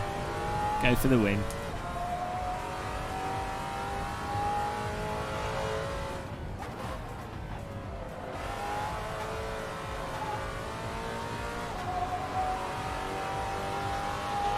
.3D recreation. Well, the only thing with the Hamilton crash I'm upset about is they didn't crash on the corner where I was watching live. I mean, if you're going to go to a Formula 1 race, the least the drivers could do is crash in front of you. That would have been amazing. That would have been a real memory. A Formula 1 car crashing right in front of you. What an experience. That would have been, you know, and I would have got it on video. And I could have uploaded it with my commentary. What were they doing? Crashing on the wrong side of the racetrack? So dumb. I'm using an OMP Tricento with the Fanatec Universal Hub thing, which is really good. The metal one, not the plastic one. I have to say, look how fantastic this looks. The shadows and everything. Actually looks like a really hot day in game as well. This, you know, this looks like a sort of 30-degree. I think it's I know it might be 300. It might be right. It might be 300. It's not. I think it's 300.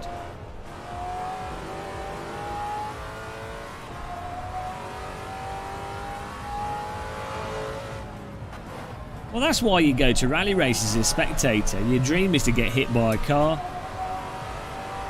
Sit on the outside of a corner. If you're lucky, rolls over into your face. Right, come on.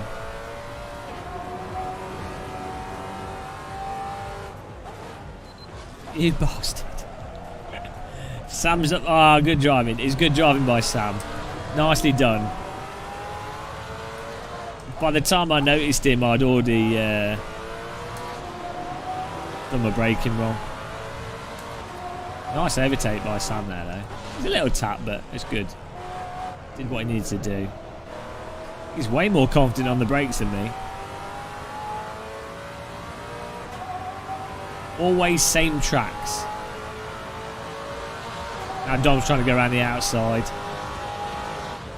I will not accept this. Sneaky, sneaky. I mean, I left the door open. I should have been defending a lot better. But it's a great move.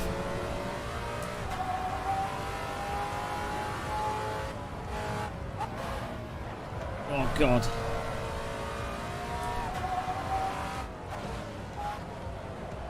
It's weird because the limit on this car is very pokey. It's very tight tyres.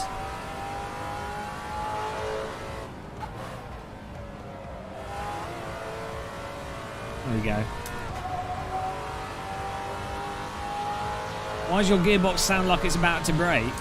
Probably because I'm using it.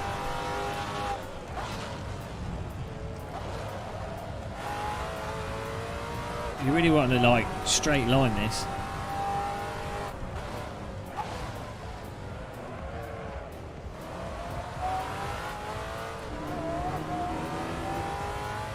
Well, I think we're on the final lap here, so I'll try and make something happen. Oh, yellow flags. Come on. Come on. Bogging down.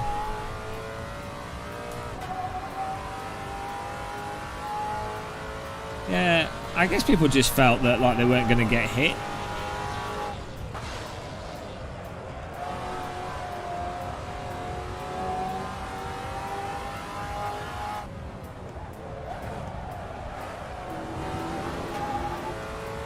Woo! Dom nearly got one up the inside there. Good driving.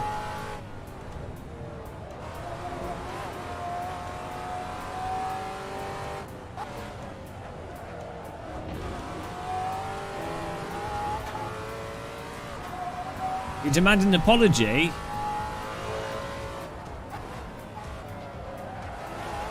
What for? You know I'm right. All the people angry with that rain video didn't understand it.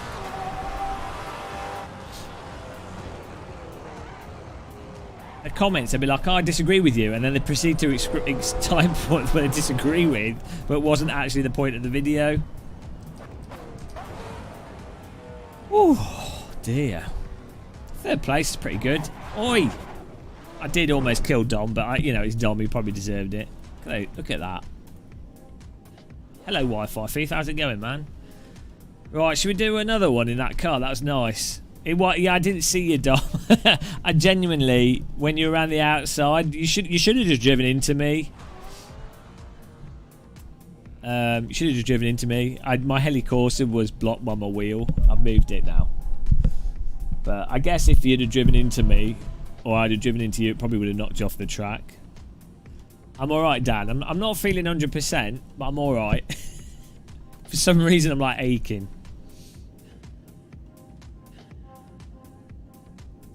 I'm so used to having the radar from ACC. Nice one, Wi-Fi. Right, we're going to do another race, I think. Just take it easy. Nice. Need more tea. What's about energy drink? Why not? I don't know what's up. I had a COVID test. That's all right. I feel like I've got some like weirdo flu thing going on, but I don't know what it is.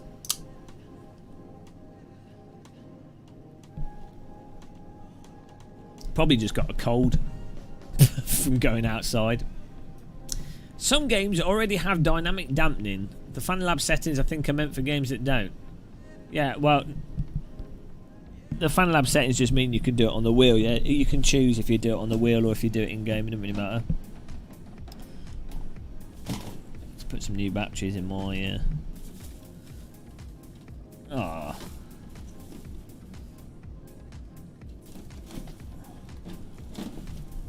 Okay. Well, I'm just going to keep removing the battery and jiggling it around because I haven't got any new batteries. T, Rob. T is the password. Oh, you guys can click the like button if you want. We can get to 200 likes if everyone clicks it. Oh, right, there we go. Good racing, guys. Always same tracks. 1. Clemens Boer 2nd. Myself 3rd. Dom got punted to 4th. Turbo Spree 5th. Gave Dallas in 6th. Prudes in 7th. Nice one.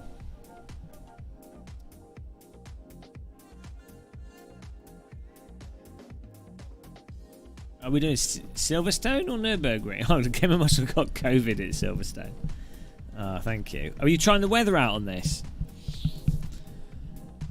Oh, well, the amount of people that have COVID in the UK now, if you go out, it's like 1 in 80 people have COVID. So, my view is generally, if you're not double vaccinated and have had at least 2 weeks since your second vaccine, probably prudent to wear an FFP2 mask and not go out. If you're younger, but if you're over 20 something, I think I'd rather be careful.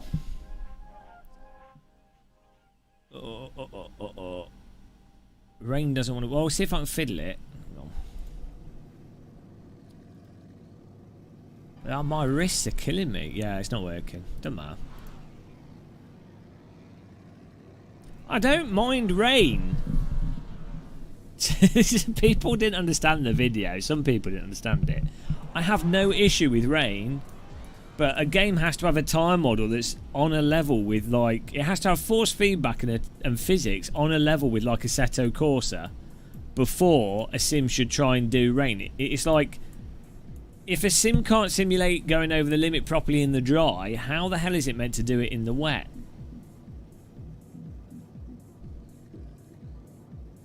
So I also really like if it's a little bit of drizzle and it's a dynamic track. Again, that's great, but it needs to just be a little bit of drizzle and it needs to be just changing.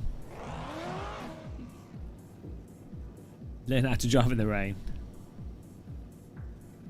Wait till it's out. I like rain. Oh, he's going to restart the server. Okay. I genuinely like rain in games. I wasn't. I like rain. It's just overrated. More gatekeeping. It's not gatekeeping, it's the truth. You can't it's just a fact, I'm sorry. It's just the truth. Gospel of Muscle.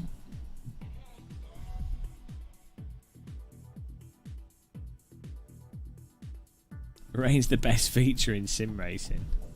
I mean, one of the big reasons I like rain is because most people can't drive dynamic situations because they don't drive from feel, they drive from Guitar Hero. So whenever it rains, it's good for me because everyone else crashes and I can just poot on through, no effort.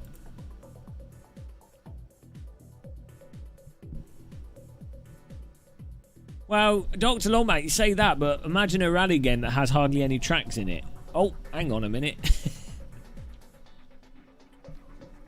Richard Burns Rally. Oh no, WRC is not terrible to be fair, but a lot of the tracks are recycled. Richard Burns Rally was the only game to come out where it legitimately had a good range of content, like a full-on single player's worth of rally content in it, and a little tutorial thing. RuneLink Andre. No, I justify it. It's not an opinion, right? What I said in that rain video isn't an opinion, it's a fact. The points I made are facts. They weren't opinions. So for example, it's a fact that if you're doing a sprint race, having changeable rain, you don't benefit from the tactical aspect of it because there's no time to do a pit stop in a 15-minute race. So that's a major aspect of having rain that you just don't get. So it kind of makes it pointless. If the track is already saturated or already in its condition and not changing, well, you're just starting on a track that's just got less grip than a dry track. And it's a fact that you're with a less grippy track, you're just driving. You just got sloppier input. Like, you might like sloppier input, but most people don't. Like, you normally, race cars is about having something precise to drive around. You know, you're going for precision. Like, the reason why you've got racing slicks and you're on a tarmac surface, and the reason the racetracks rubber the surfaces in before race weekends. So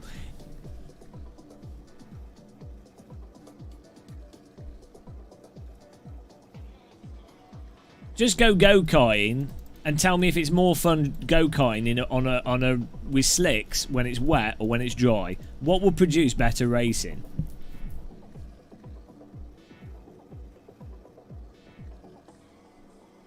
Sloppy inputs. you know.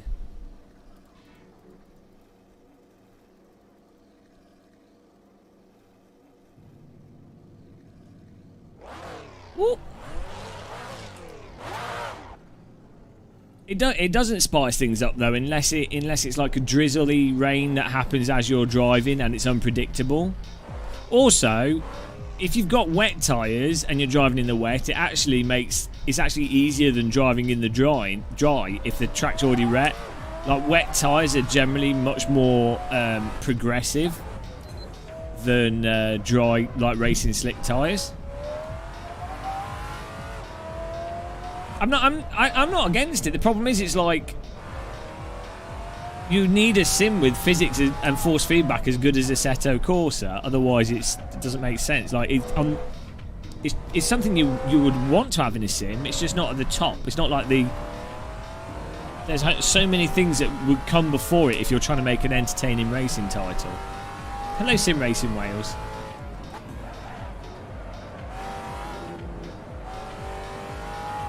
Yeah, but rally's a whole different thing again. And even in the wet with a rally car, because of the nature of how they drive, you know, the objective of driving a rally car is sliding it around and stuff. It's not gatekeeping that's not gatekeeping. That old man shouts at cloud.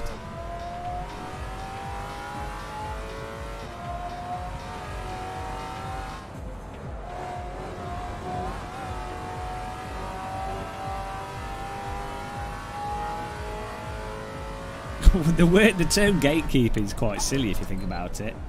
I've got the gate. I'm just by the gate. Keeping the gate. No one else through. I'm in charge of the gate.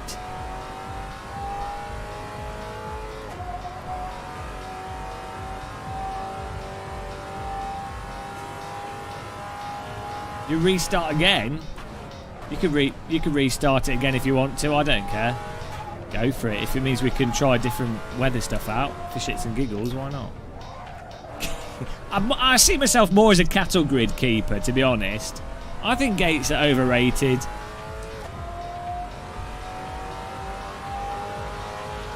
The amount of steering input makes rally fun. Well, you mean like little corrections and stuff? Some rally drivers run with really tight steering, but yeah, obviously corner after corner, handbrake. I mean, like the old Subaru Impreza with the H pattern is really fun in rally games. Okay, give it a restart, easy. See what happens. First rain, now cattle grids. Great thing with cattle grids, I would. Oh, he's got. There we go. Service reset. He took off like an aeroplane. Can we see him take it off? Oh, he's gone. I can't. No, he's gone. I put little ramps in my cattle grid for hedgehogs because hedgehogs are all right.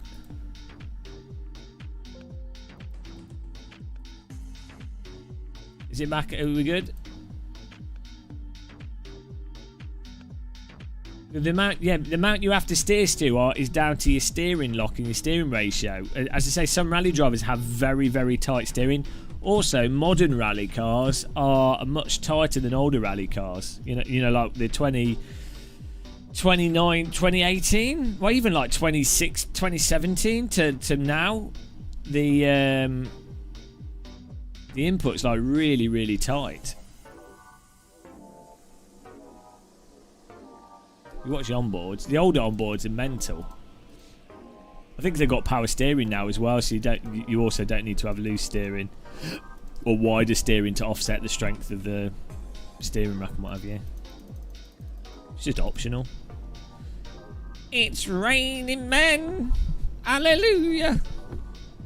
I'd rather be raining women, but hello, viewers. I should I should really like move my webcam somewhere. Then I could record this, and then I could upload a video with me going, Assetto Corsa has the best rain. I don't know.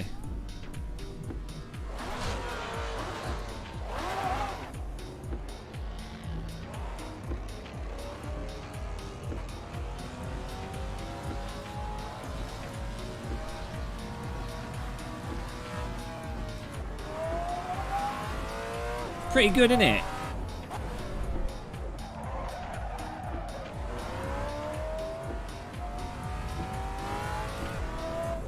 I'm going to move my seat back so you can experience the full joy of the interior of this car.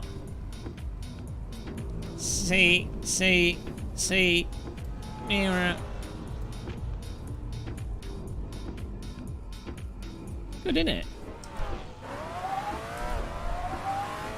Is the track also slippier? I think so. I think the track's still the same.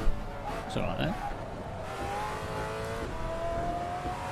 Is anyone else getting? Is everyone getting rain? Can people join the server without the shader patch stuff? The visuals of this are so good, though. Like, look at the way the puddles are built up and stuff.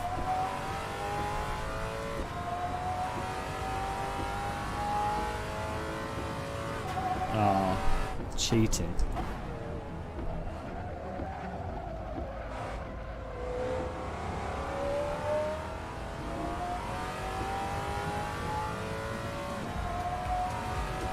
Look at the water. Oh, to the right. To the left. Oh, look at that. It's curving. Like little sperms on the windscreen. Oh, now they're going downwards when you get on the brakes. Jesus Christ. Water physics, guys. You hate the rain. Well, you know, the key is to not build a house in a river. And also make sure that, yeah, it might not be in a river until it flooded, but this is why I refuse to live in anything but castles on top of hills. That way, if it rains a lot, you just have more fortification from your moat. All these poor people living in floodplains.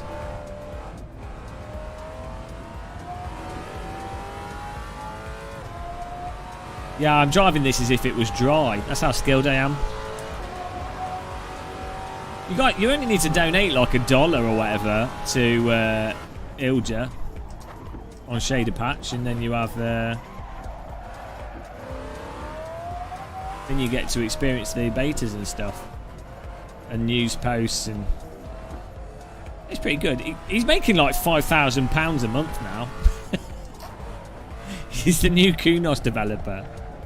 How funny is that Ilya is probably making more money than Kunos, actual Kunos employees? What a troll. Absolute next level Russian troll. He's making more money from the developer's video game than the developers themselves are making working for the developer on the video game officially. Genius. Sorry, Danny's diecast disasters. Is it realistic? Well, visually it is, but you can make the track more slippy.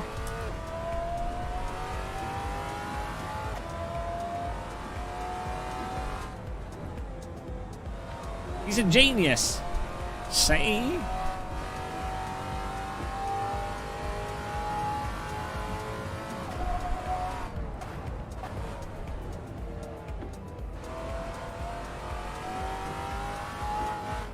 Is AC a good sim to start with? Yeah. Race Room AC. It's cheap as well. AC is very realistic to drive, especially like it's the closest thing I've played in a sim to driving in real life. Real race I need an icon for that. Having driven a real race car, I can tell you with authority that AC is the most realistic racing simulator.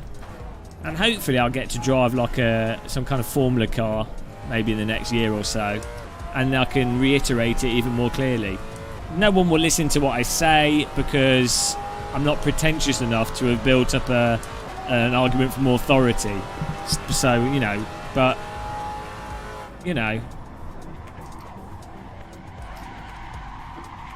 That is a textbook entry into that corner. AC is the best to start with. Lots of base content, cheap, exactly. Drifting.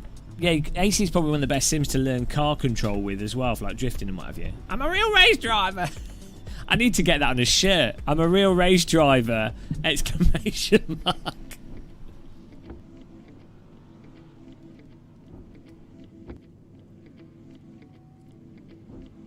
If you saw 10 seconds, I don't know about 10 seconds, maybe like 9 seconds. Is it your authority on the topic? It would never skyrocket.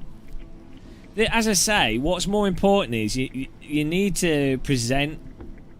You need to present yourself in a sort of faux humility sense, and then lots of editing. And then you build up like this credibility. If you're someone that likes to take the piss out of things and doesn't take yourself too seriously, then other people don't take you seriously. So you know. So the benefit is that you're not pretentious. The downside is people won't just take what you say on face value. So, you know, it's hard life. Ilya's Patreon, you need to give him £1. Exactly. Fake humility's great. Works really well on YouTube. It's probably one of the best YouTube skills to have is fake humility. Look at that. Look at the water squishing onto the side of the windscreen.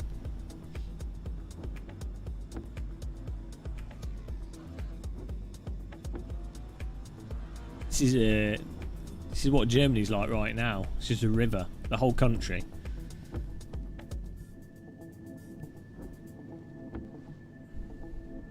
Oh, we intend. I better do a lap here. We're dropping back. Yeah, get AC. It's fantastic.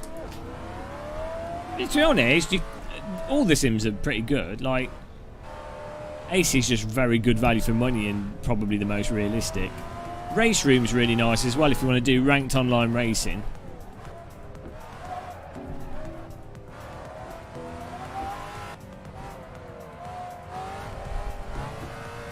It does seem slippy, but then the track grip's at 100, so I'm not sure what's going on there.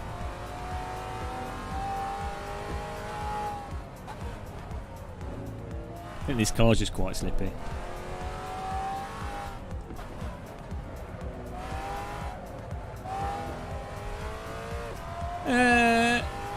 I would play.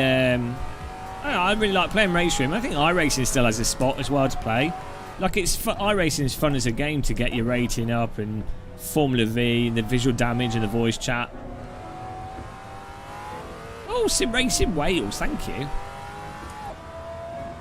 What is the motive behind this demand? Necessity. Necessity for money. I'm not supplying money for necessities.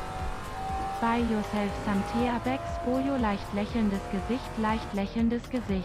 Das ist sprechen das Gesicht. Smiley face in German. Thank you, Sim Racing Wales. B Sim Racing. See you later. Just received an invite to take my clothes off. Oh, it was good fun. Okay.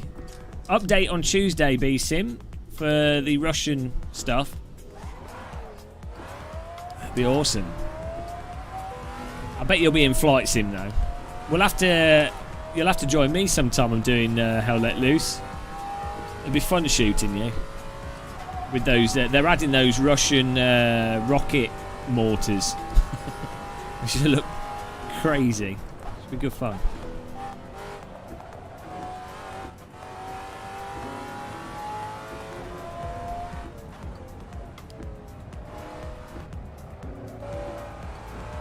Whoa! My frame rate's tanking a little bit here. Probably have to turn the graphics down a touch. I mean, we're still getting like 100 FPS, but... You can tell, you don't need a speedo. You can tell how fast you're going by how quickly the raindrops move up the screen.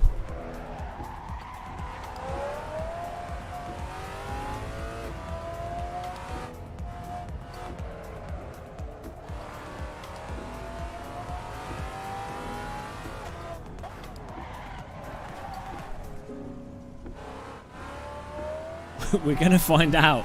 We're gonna find out if the if there is actually lower grip here. Yeah, it's not really got much of a single player to it, does it, Rob H? But to be honest, AI racing is pretty terrible. Is everyone else sliding, or is it just me? It does seem very, like, abrupt. Then on the it thinks track grip's 100 as far as AC is concerned, so yeah, like this is driving, I'm pretty sure, a lot more snappy than usual. Like slicks in wet. It's just gonna be me. Is everyone else sliding around on the track, guys, if you're in the server? Is it just me? This is gonna be very unfair.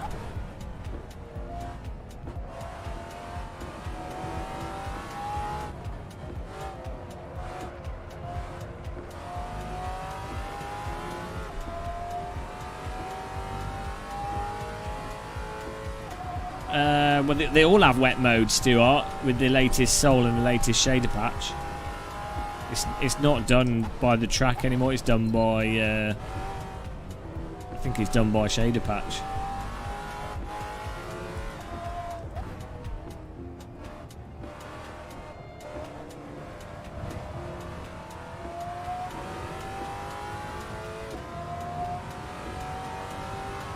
Yeah, it does, John, but I don't know if it's working online for everyone. That's the thing. That makes sense.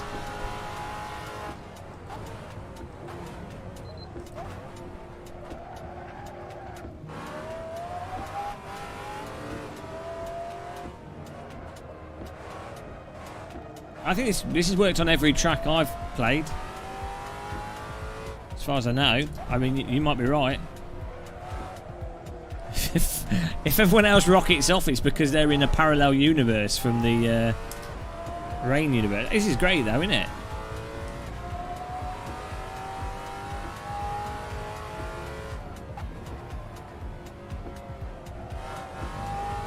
It's good if you're going to do a track day in the UK, because it's probably going to be raining like this. So get you trained up.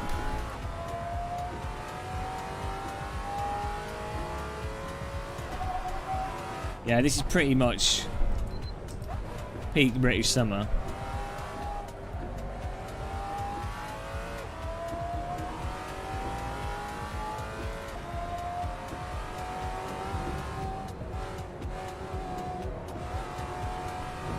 Oh, maybe I'm just driving badly.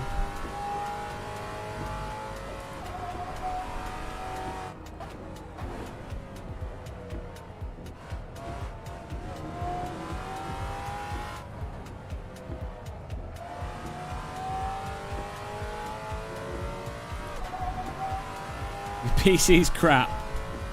Oh no. It's gonna rain all August.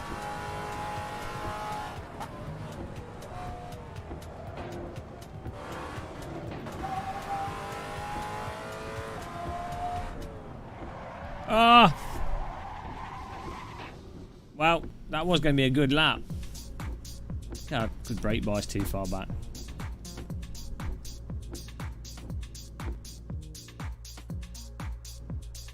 Oh, it's pretty good.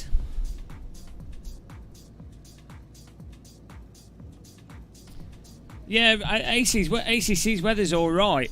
It's just that the force feedback's so terrible in that game that you can't. Weirdly, it's like slightly better actually in the rain because it smooths out the tyres and more progressive. But yeah, if it had good force feedback, it'd probably be okay.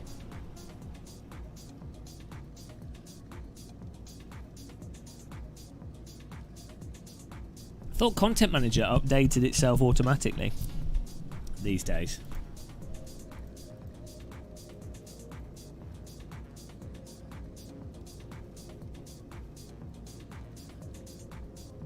Right, here we go.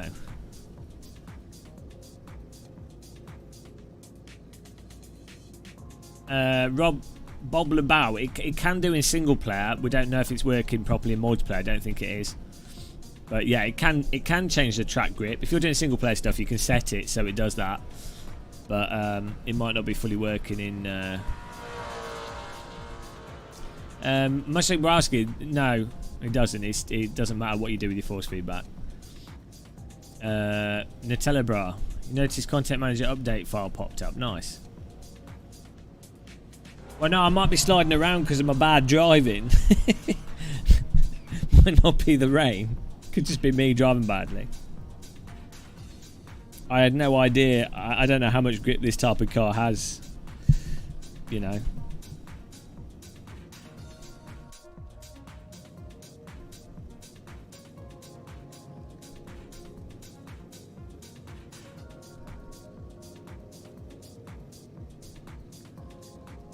Right. Get ready for the launch.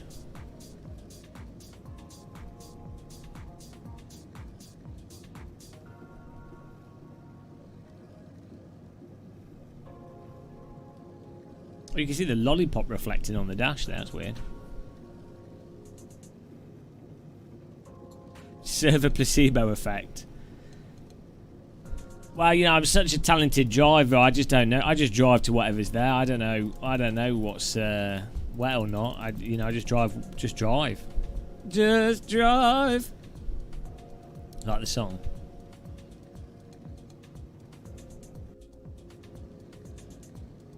Oh, here we go. Well, given that I started really far. I know I messed up on my lap so as well. I normally do pretty good on this track. Well, we'll see what happens with everyone else. We're about to find out if I'm living in bad weather land whilst everyone else is in the sunshine. It's not going to be sheer driving pleasure, is it?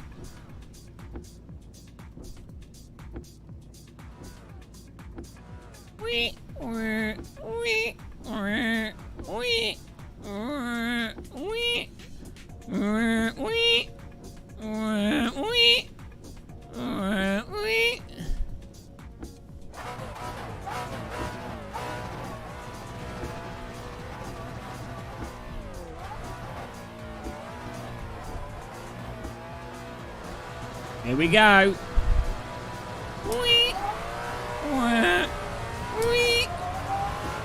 That's the best windscreen wipe impersonation I can do. What is he doing?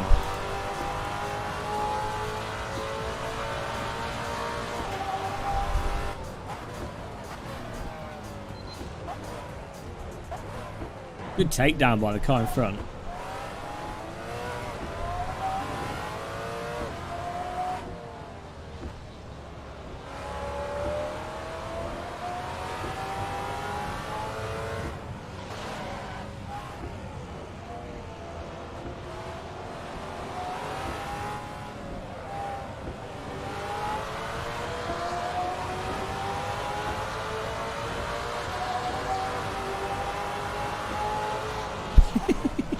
I totally boxed him in.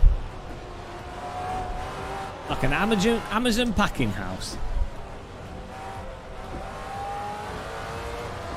You're a ditz.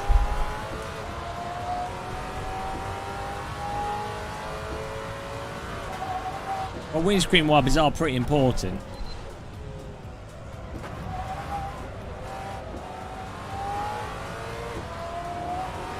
Exactly.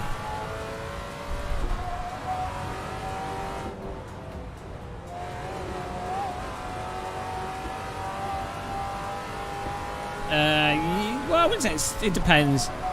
Race Room AI is a lot more consistent.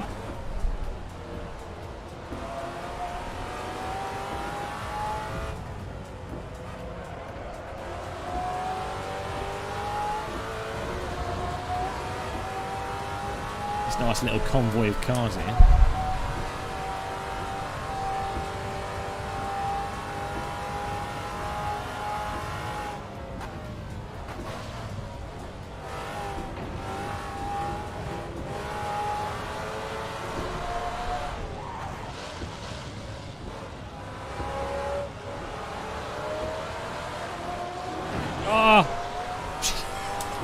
Whoops. Oh, who was that lost out on that? The car in front came across, I tapped him, and then he hit into the other car. What a bump. Huge error. What? He was a little bit guilty, yeah. Innocent, Your Honour. Guilty. It was a little love tap. It was a good takedown of the other car on the right hand side. Secured this out myself in 6th place. Beautiful move. Pure racecraft. I think I need to turn my wipers on faster to go faster, so let's do that.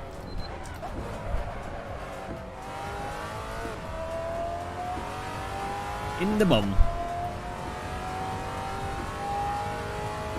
Not fully yet, driver. Just a little bit in single player.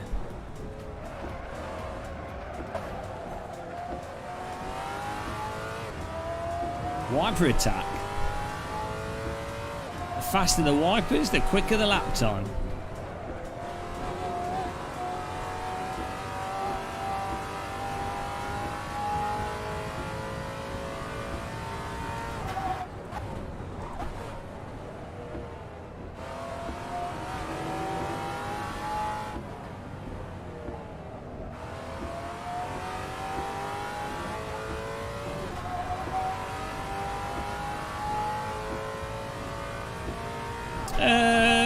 Automobilista 2, Race Room, and Project Cars 2, the wipers wobble when you're going faster.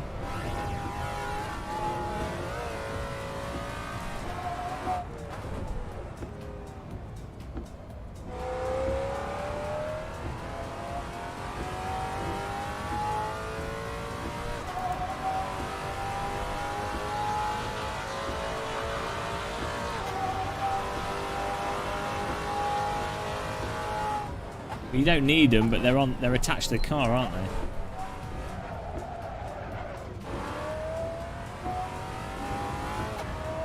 I did a video on why it's an overrated feature. I didn't say it's a pointless feature. And at the end of the video I said in Assetto Corsa the rain is really good. So I know it's hard for someone to say something that's not just a binary view.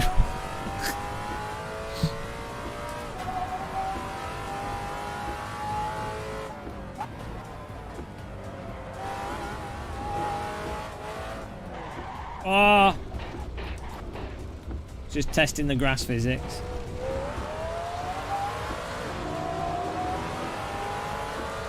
I'm a linear actuator.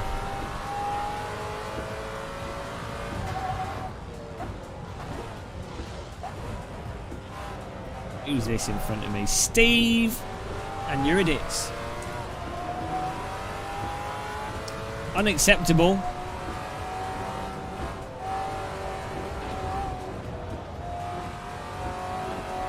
They're okay, yeah. I mean, the grass physics in this are a lot better than the grass in iRacing, where the grass has like literally no grip. It's suitably annoying in this. Okay, I'll work on getting the 7th here. Well, the wiper smear depends on how long. Shall I turn the wipers off? There we go.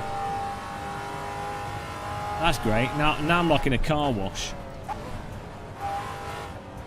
There should be more spray from the cars in front off the road, though.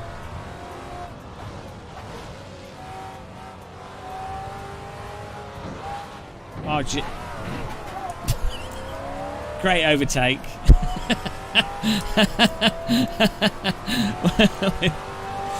Oh dear. That's a good move there. Great move.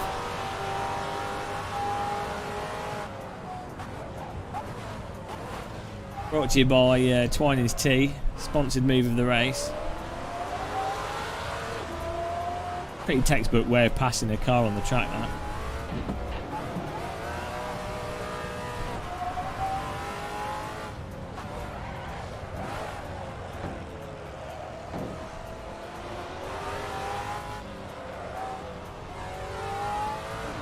Well, what happened was I tapped him and then he got off the throttle and on the brake to catch it.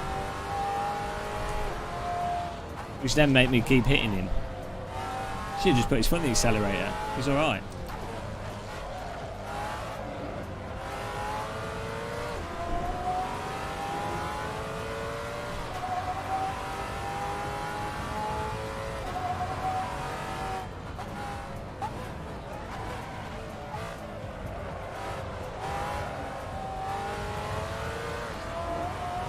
I mean, in fairness, we didn't have the windscreen wipers on. It's hard to see. That's not too bad. Normally, you know, when they do rain in games, when the windscreen wipers are off, you honestly can't see anything at all. Whereas this is actually, it's quite realistic in that you can still see.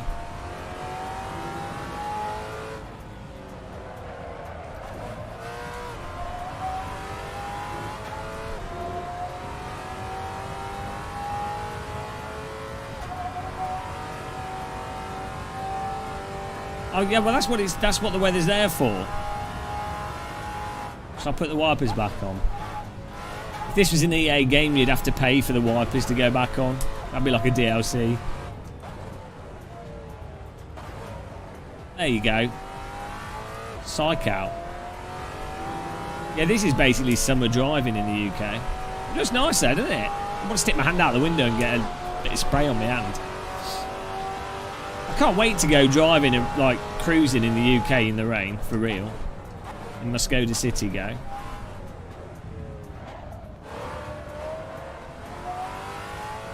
Hello Retham. How's it going?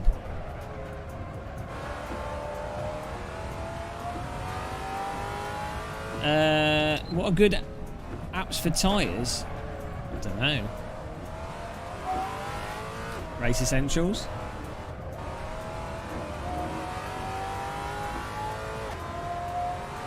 I don't have a licence yet. I'm getting a licence soon.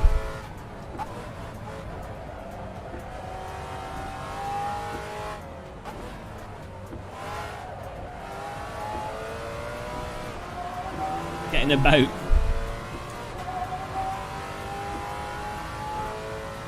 Well, most people in Europe are getting a bit too much rain at the moment.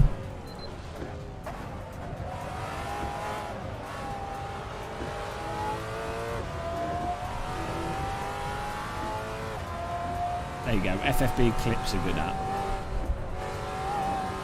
Now this is just on...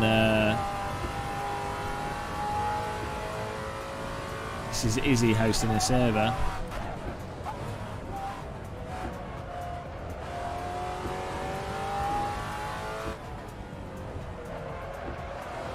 It's nice and chill though.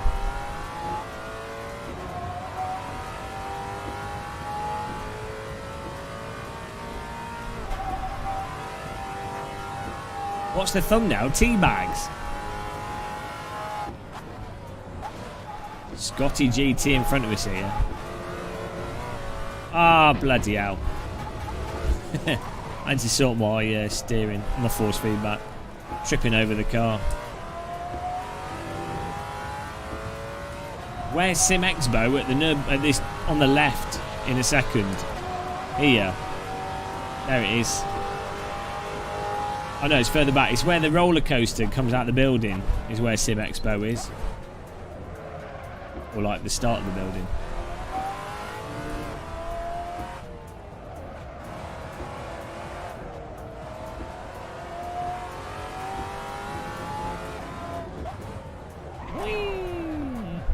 Right, we've got to get 7th place back, guys.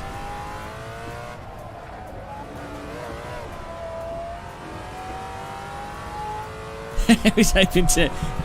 I want to interview him. I want to grill Aris about force feedback in person, but I wouldn't be surprised if no one at Kunos wants to talk to me. You know, I get it.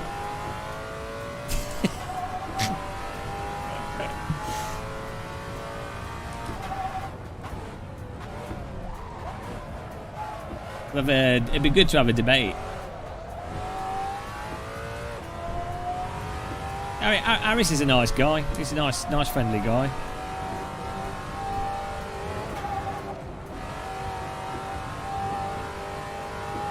I've got to get my strangling photo.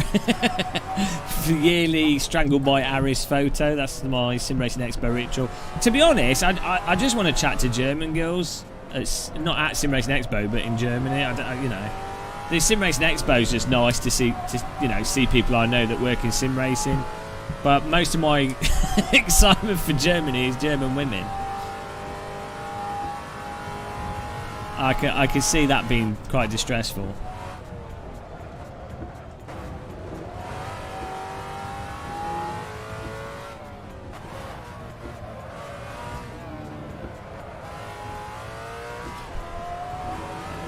Real life DD girl. Yeah, well, not necessarily sim. Strangely, sim racing events are not particularly good environments for talking to the opposite sex. Bizarrely, you know, trade shows really are not the place.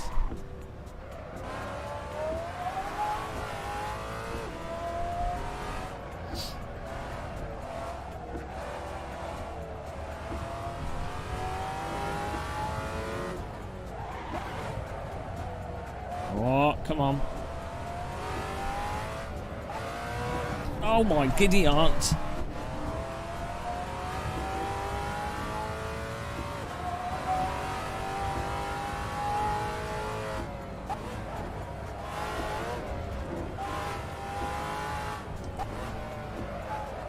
Might find Helga at Sim Racing Expo though.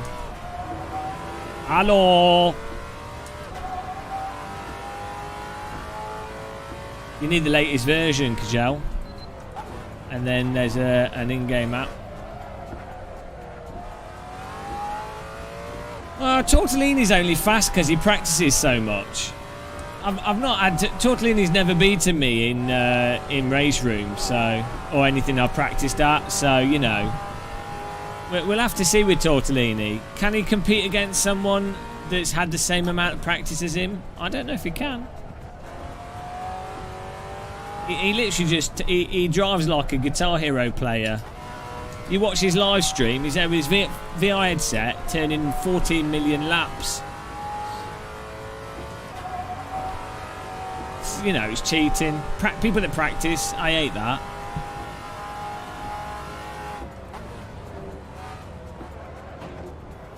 Bloody hell. There goes that traffic cone.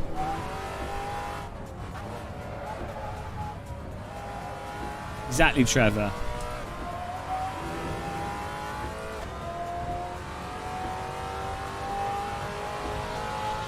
Look, put Tortellini and myself in a Radical SR3 in real life and let's see who does the fastest lap time in real life.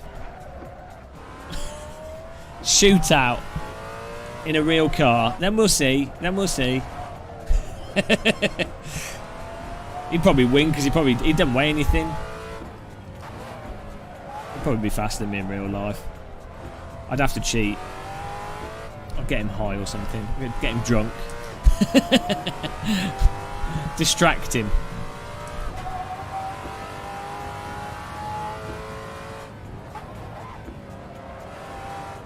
There's more ways to cheat in real life. That's why it's better than simulators. James, we've done one race here. We're testing out to see if the server would do wet weather. To be honest, now with the wet weather, like presumably you can put like the nice time of day with just like nice weather but a different time of day. That'd look awesome. Well, I wouldn't really want to race a Skoda City Go. It'd be terrible. It's just not fast enough. You can't really drive it properly. Like road cars are just not. Unless I guess if you took everything out of it and then tuned the engine and tuned the suspension. The road car's just not very good for driving. Lewis Hamilton's the best driver ever. Maybe in the wet. Unfortunately, Hamilton's not really had anyone in a similar car to race against him consistently. So, we'll never know, like... I mean, he's still... Whoa! He obviously is amazing. But I mean, in terms of like best driver ever, Schumacher. I think Schumacher. If you had peak prime Schumacher versus prime Hamilton, I think Schumacher would park his car in qualifying, stopping Hamilton from getting the result. I don't know. Best driver ever. It's hard to. All of Hamilton's career has been in like when Formula One's been a bit stupid. So. Also, we know that Robert Kubica, he's the best driver ever. He's never given a proper chance. These are the Mecha Cup 1 pedals. Woo! That was good. That was a good, nice little drive there. Yeah, I mean, Hamilton's obviously like, you know, I don't think you can go, best driver ever for anyone, really. I think it's one of those things where it's like, I think there's like a group of, it's the same with all sports. There's people that are sort of, you go, well, they're like, there's that group of 10 people for X thing, tennis, football, whatever. And it's like, well, they're in that category of super elite people, super elite athletes for whatever it is. Do you know what I mean? And with motorsport, it's kind of made more ambiguous by how it's changed. I don't know, Natalia. This is the thing that Hamilton does, is he can be like when he needs to get the result, and there's only like with the qualifying, he's done he does absolutely amazing laser beam qualifying just out of nowhere. And also when there's a little bit of drizzle, the track's dynamic, he absolutely nails it. So, but I have a suspicion that Hamilton, I think he has like the absolute raw race pace and the absolute raw car control skills, probably one of the best drivers ever in that regard. But I don't think Hamilton's got very good like race craft in terms of like tactical racing. I think that's where he's like, his skills of raw car control are probably like, if you were to say, you know, 1 to 10, it's probably like a 10, especially in like transient conditions. But in terms of tactical thinking, it's probably like a 3. so it's like, whereas I think you've probably got other. I would say Schumacher is probably like maybe like a 9.5 or a 9 for like raw car control. But his tactical driving, I think you could probably say it's also like an 8 or 9. You know. If that makes sense. If I was to say what's different with them, but they're all driving different cars and stuff, so, and they're in different parts of their career, so it's, you know, Hamilton's car, yeah, but Hamilton's obviously amazing as well. Like, you know, you can't really go. Like, obviously, he has got the best car, but you know, he's obviously amazing. Proz in first, Turbo Esprit second, Grave Dallas in third, Always Same Tracks fourth, Rob Edmund fifth. Ryan Thomas 6th, Scotty GT 7th, myself in 8th. Oh, I don't know. Should we do like another thing, but in some nice sunshine or nice time of day? When am I getting the car? I don't know yet. I don't know when we'll have everything all sorted out. Really, the Skoda City Go Dream.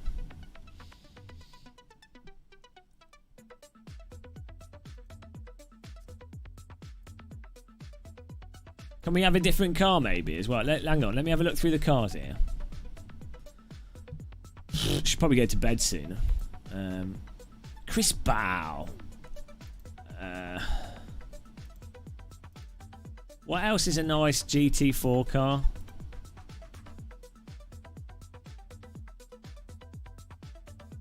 Well done.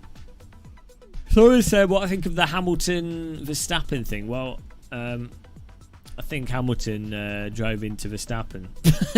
But it's just a racing incident, really. But Verstappen could have avoided it by going wider. But if you're to attribute blame, it's Hamilton's fault. Hamilton caused the crash, effectively. But, you know, race drivers are going to do race driver things. I'd have done the same that both drivers did if it was me.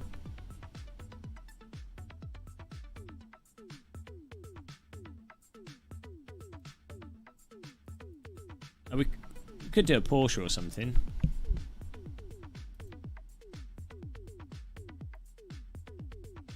Yeah, it's good to be an aggressive driver. You know, I think that's a net good thing to be. Alright, Simulation Wales, thanks for watching. Join it so I can see what happens. Okay. See what happens. Is it night time? Is that what you're testing? I need some daylight because... oh, that's my screenshot. It's a good screenshot, that, isn't it?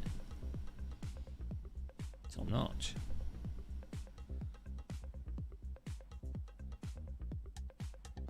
You don't really have to do anything to get a good screenshot from Shader Patch. Nighttime and raining. Well, it definitely works. It shows as night for you, but it shouldn't be. Oh. But it is. Maybe you set the clocks incorrectly. Maybe it's Australia. An incident where he cheated. Oh. I don't think he put it on purpose. I think what he did is he was following behind Max. He had a draft. He went up the inside because he was doing a last move to get up the inside for the right, and he had a bit of draft, and the angle that he had caused him to understeer off into his back left, basically. He wasn't trying to wreck him, or he just understeered into him. How can you project that it wasn't on purpose? Because in most cases, Hamilton would have got damage. If he'd have done it on purpose, he would have got damage and he would have lost out. And in fact, if it wasn't for the race restart, he would have had damage that would have put him right at the back. So it doesn't make any sense, you know. He was trying to make a move. He wasn't trying to crash him. Like there's just no sense in that.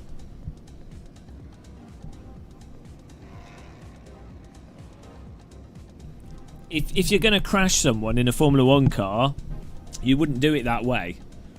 Can we reset the server so it's a bit of sunshine, Izzy? Please.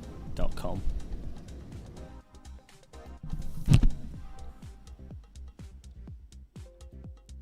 It's not quite like that, Nutella, bro. You know. Thank you, Izzy.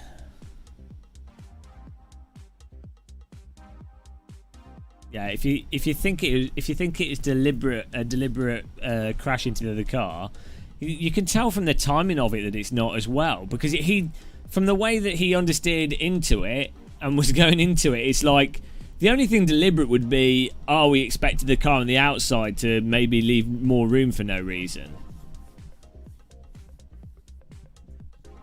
It's just like there's no. If from that corner you're like, right, if your objective was to take out the car on the outside, it just wouldn't make sense to do it where they were. Like chances are it's going to wreck both cars, so it just wouldn't be in your advantage. So like literally, it just doesn't make any sense.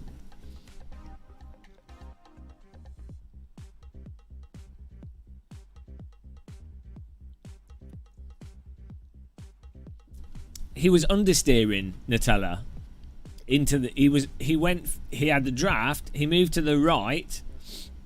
Car on the outside takes a wider line and cuts across a bit, still leaving enough room on the inside. Car on the inside, Hamilton, is going up the right hand side. He's ahead initially because he's on a tighter line from the car on the outside, and then he understeers a little bit. He can't take as tight a radius because A, it will be slower, and B, he's also understeering a little bit. And then by the time the car on the left catches up, he ends up clipping the rear wheel. It's just, you know, that's not a like, I don't know how you can interpret that as intentional. It makes no sense. It's just silly driving. Yeah, Andy was on the dirty line.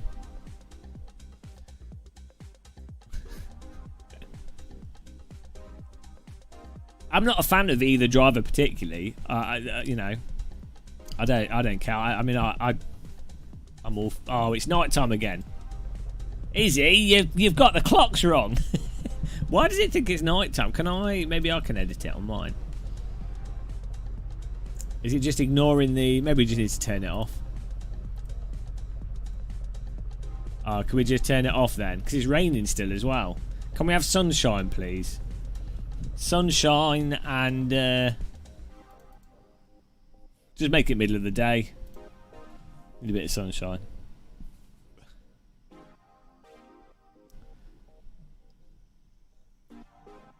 Yeah, the thing to do on purpose, if you were doing it on purpose, it's the kind of thing where, you know, on Red Bull Ring, you run the car that's on the outside of you off the track. That's something you can do on purpose.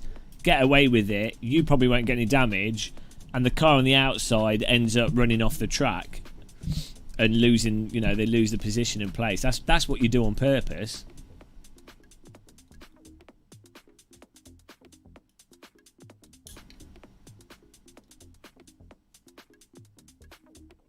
Rejoin.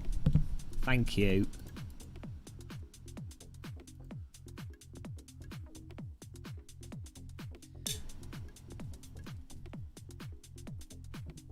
The most surreal thing about the Formula 1 race at Silverstone, whilst being there, is that people in the crowds cheer the British drivers, right? but the thing is, half the grid is British. It's not like all the most of Formula 1 teams are British. Like, most of the staff that work for the teams, the companies and everything are based in England. So, like, if you're supporting something out of nationalism, you'd have to cheer like every other team, not just Hamilton and Norris. And then what about Russell? And then, like, what other driver? Who else is like British in Formula 1? It's absurd. It's really weird what people decide to cheer and not cheer out of patriotism where it doesn't make any sense.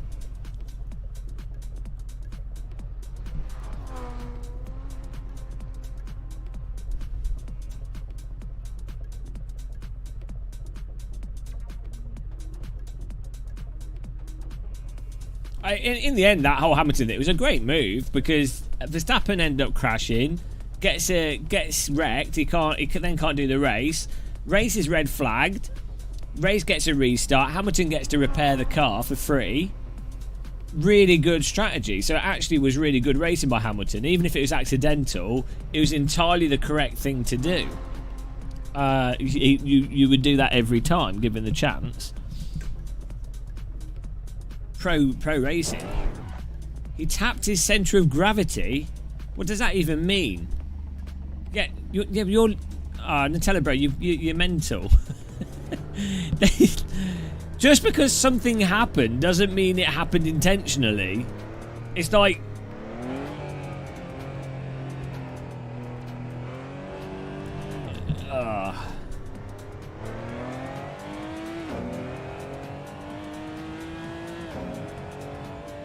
yeah, exactly, Chris Croft. As I say, I would have done exactly the same as both drivers as well. You don't want to yield it. Look how nice this looks.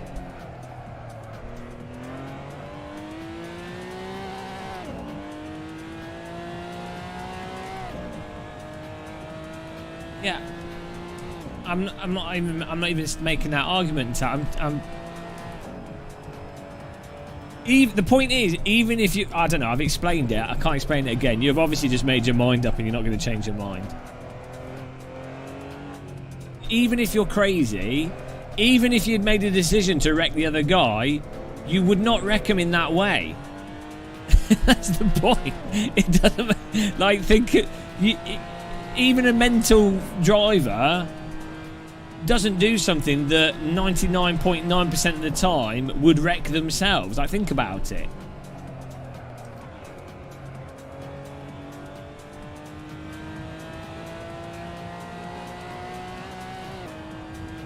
Yeah, exactly. The move is on purpose.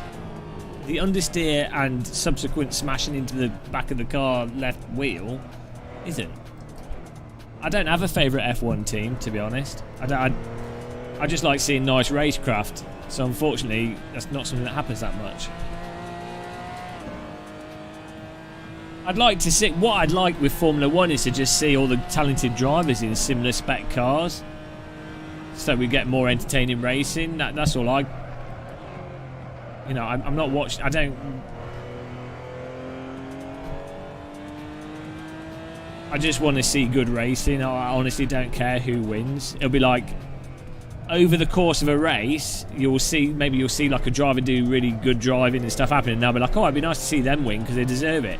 So in that Silverstone race, by the end of it, I was like, actually, it was all right that Hamilton won because he had to put a bit of effort into with the 10-second penalty to catch back up, So I was like, oh, that it's fun to see a driver get back to the front. I didn't really care who wins. I mean, at the end of the day, they're like, why would you care? They're like millionaires that are living like dream lives, having a fantastic time. Why would you care why would you support one over another? In what way is that of any benefit to you? So the benefit to me with Formula 1 is witnessing awesome racecraft and the visual spectacle. That's the benefit to me. There is no benefit to me seeing famous people do just arbitrarily supporting a famous person. Well, there's no real reason for me to care about it in that regard.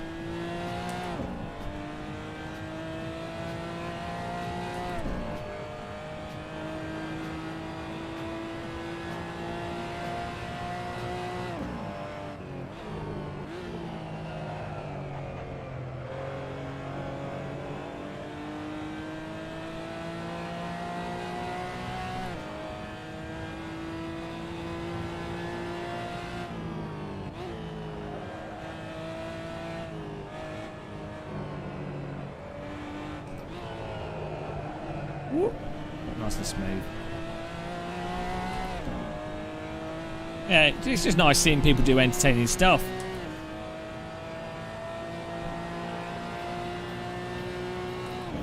It's like, as I said before, when it comes to stuff like Isle of Man TT, then I'm like, oh wow, because it's something I would literally never do. Because it's insane. So there's like a sense of wonderment to it. Whereas with Formula 1, if someone said to me, I know I wouldn't have the fitness for it, but if someone said to me, oh look, Game of Muscle, do you want to drive a Formula 1 car tomorrow? I'd be like, yeah, 100%. I'd do, yeah, of course I would. I'd drive it badly and my neck would fall off. But I would do it. There's nothing like there's nothing massively exceptional about a Formula 1 car from a sense of like danger and what have you. Relatively speaking, I'd be more worried to do base jumping or ride a motorbike. So in that sense, Formula 1 is like watching tennis or badminton or something. It's like it. So really, the entertainment part is when you see that, when you're watching badminton or tennis. I don't care for the actual specific players, but then I see them do something that's amazing. Like they'll play really, really well, or it'll be a really good rally, or you'll be like, oh, that's why you get into it, because you're seeing people push themselves to their limit. Don't care who wins. Just want to see people excelling.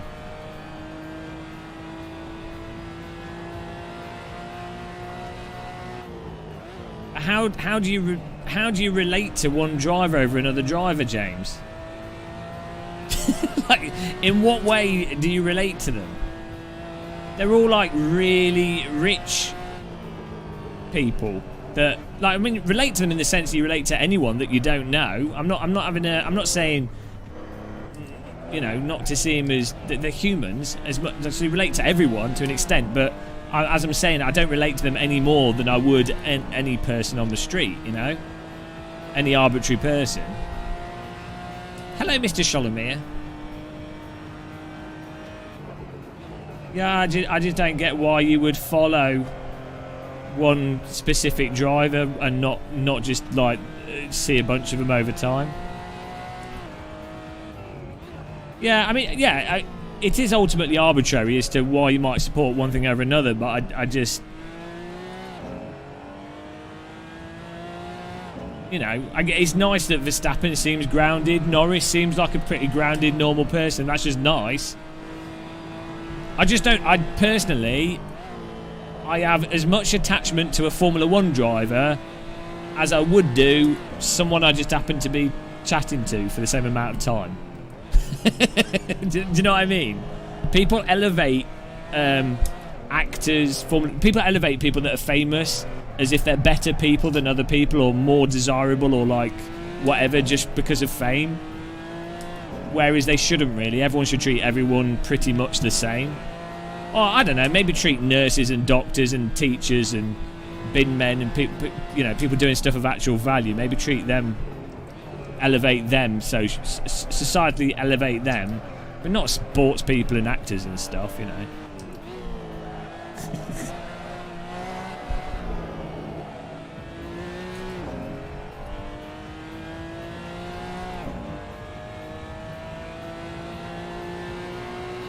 It's definitely nice, as I say. That I think Verstappen, Norris, and a bunch of the new Formula 1 drivers, Albon, Russell, whatever, they do seem like quite relatively grounded people in a sense. But then, in some ways, that's worse. I mean, if you go back to like James Hunt or like the mental Formula 1 drivers of the past, maybe having them be completely mental party boy characters that were insane, that was potentially more entertaining. You know? Maybe it's worse that they're more grounded people.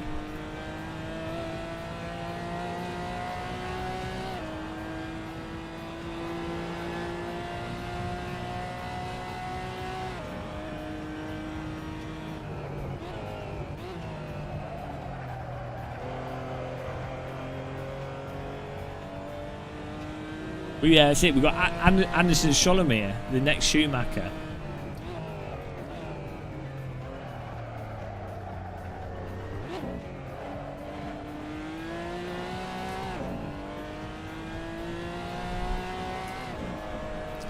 But yeah, I just think it's hero worship is a weird thing. It's like, let's have hero worship for people actually doing important stuff, more so than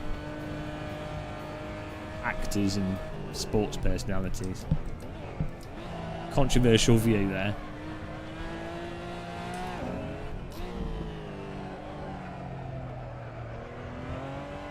I would think as an experienced sim racer and real race driver, you would know what it's like to have people...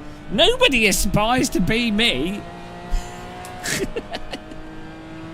Why would you aspire for that? I mean, aspire to be self-employed for sure, and also making an income from YouTube. That's great. That's not being me. That's just like doing a thing. So there's a difference to aspiring to being like a Formula 1 driver versus aspiring to a specific person.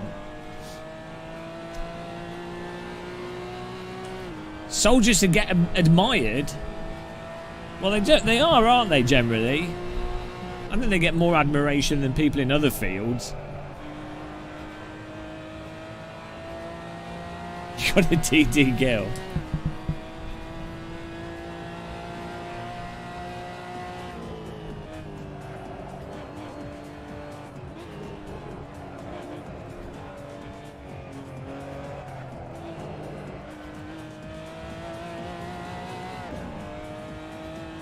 Exactly, Izzy. Thank you for looking after your local invalid, Sir Muscle of Games. Alright, David Berger, have fun.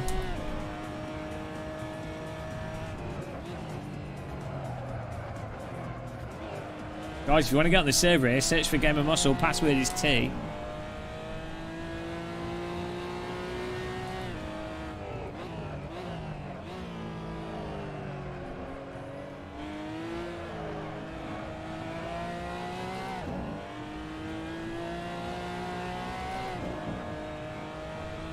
It's always time to ramble about COVID.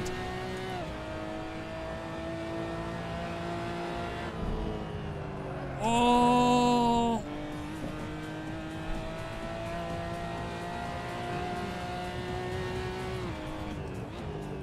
Full-time carer.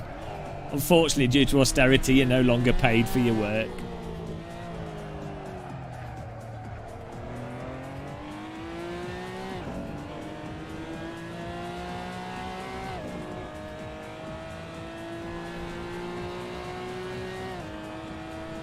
Think we could do with a mirror?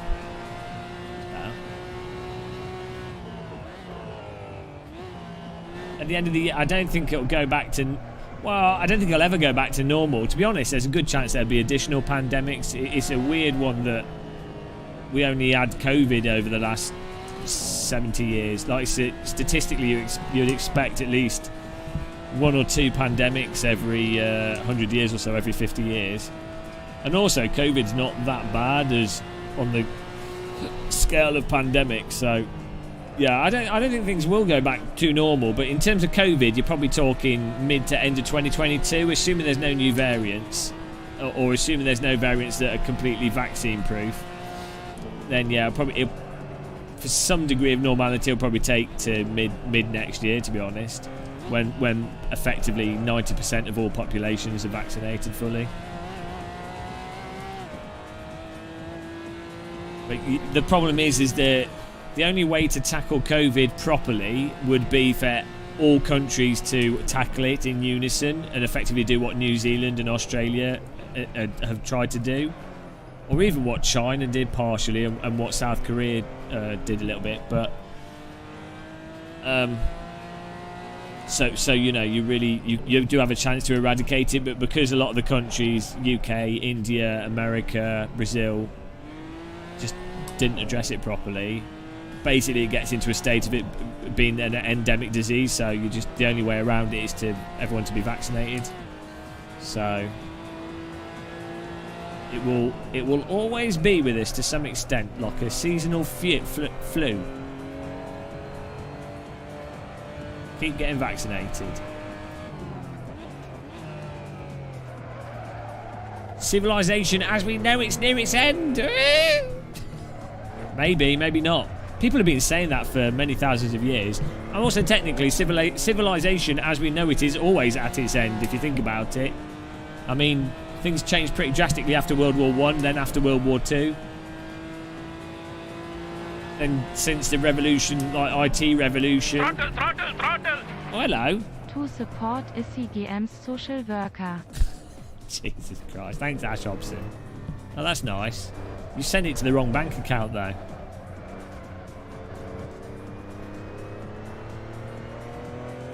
The global warming thing's definitely going to kill a good number of people, though. So there's that. There's that to look forward to.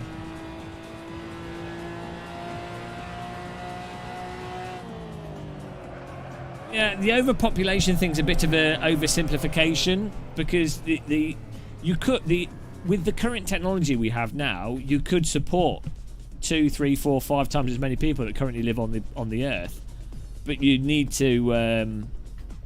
You need to generate electricity differently.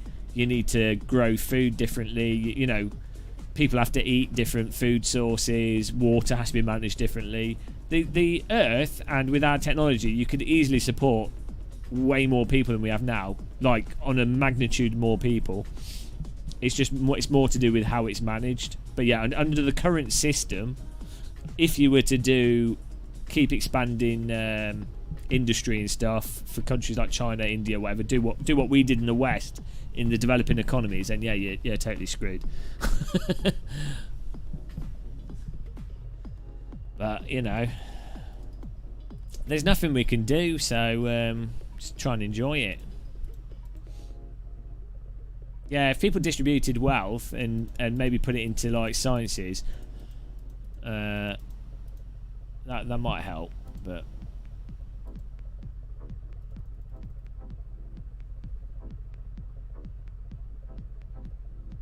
No doubt we've got billionaires can launch rockets into space, and we can mine the resources from meteors. It's all good. Don't worry about it. Exactly, spend the money. Well, spending money to go to near space isn't necessarily a bad thing, but having 3 companies doing pretty much exactly the same thing, and yeah, near space rather than actual space, yeah. Because there's definitely a difference between the Elon Musk stuff, where you're actually looking at delivery platforms to ISS and actual, space mining, versus the Richard Branson thing. I mean, there's worse things. They could be doing other stuff that was worse, but yeah, it is funny. Like, it's funny that the only reason they can do that, especially something like Amazon, is due to the lack of appropriate taxation.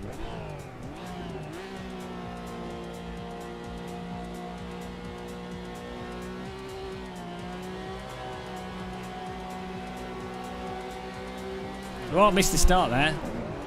I'll let him through. Sorry, I'll give him space because I was so slow. Probably reduce the chance of an accident. Woo! Close. And look, this looks gorgeous. What a beauty. Oh dear, there's going to be a crash behind us. There it is. You can see someone came in way too hot.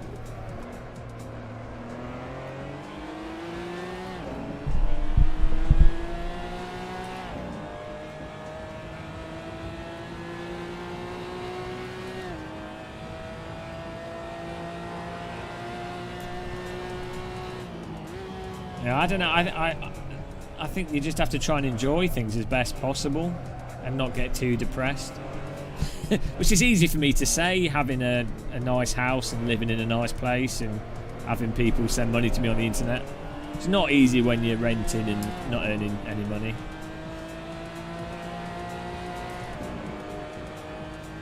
Thanks for your donations, guys. I'm just getting into a spaceship.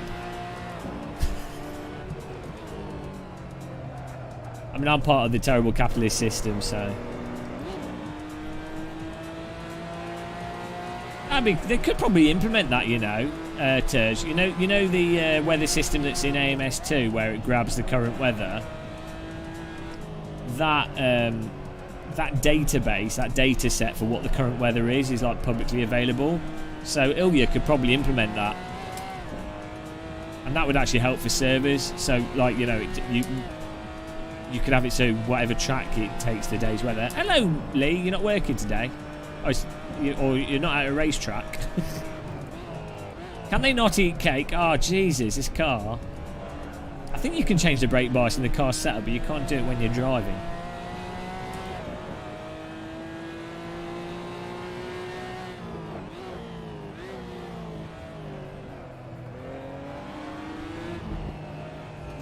Whee!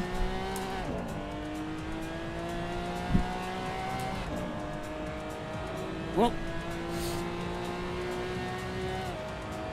Snetterton, nice.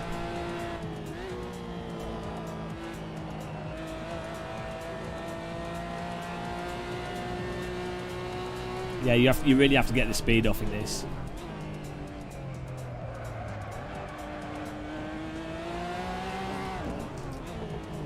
At least this weekend will be a little bit cooler, hopefully.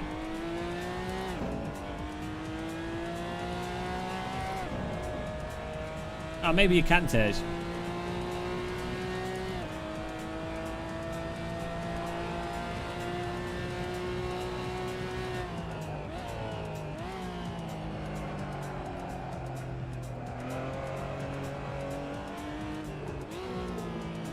That's close driving from the cars in front there. Whoa! Why did I say it? Look, as soon as I say stuff like that, someone... The moment I mention it, there's a car doing a 360 no-scope with a cup of tea out the window.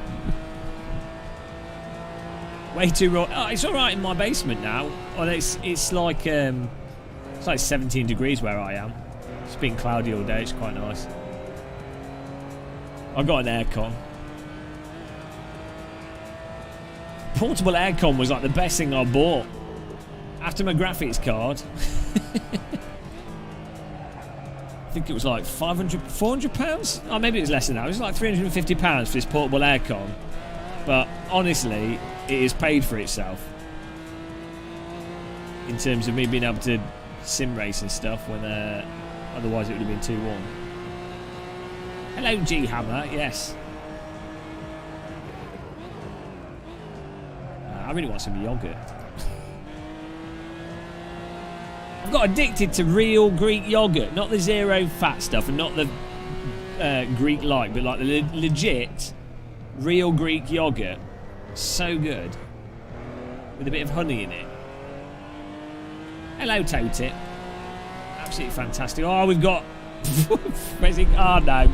Jesus Christ! What on earth? What are you doing? Absolute madness on the track there. Casually, one-handedly controlling the car as if it doesn't matter. Imagine being that casual with that kind of situation in real life. It's a ridiculous situation. Oh dear. That's a broken ankle crash waiting to happen. If we're in a communist country, don't think we'd have sim racing content. Well, content manager is pure socialism. Actually, it's a mixture. It's weird because it's capitalist in the sense that people are donating to Ilya and he's making really good money off it. But it's socialist in the sense that it's loads of random... It's kind of anarchy. It's like capitalist anarchy. It's like weird... In a sense, it's probably closer to like libertarian capitalism. In a way. It's very weird.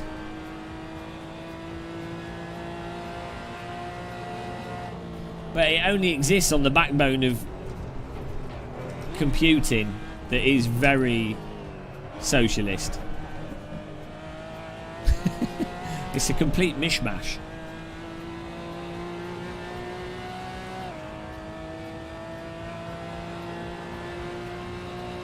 Right, 10-second penalty. Here we go.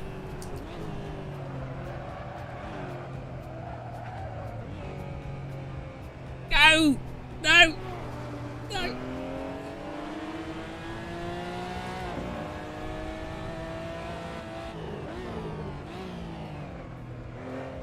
People took back power from the man.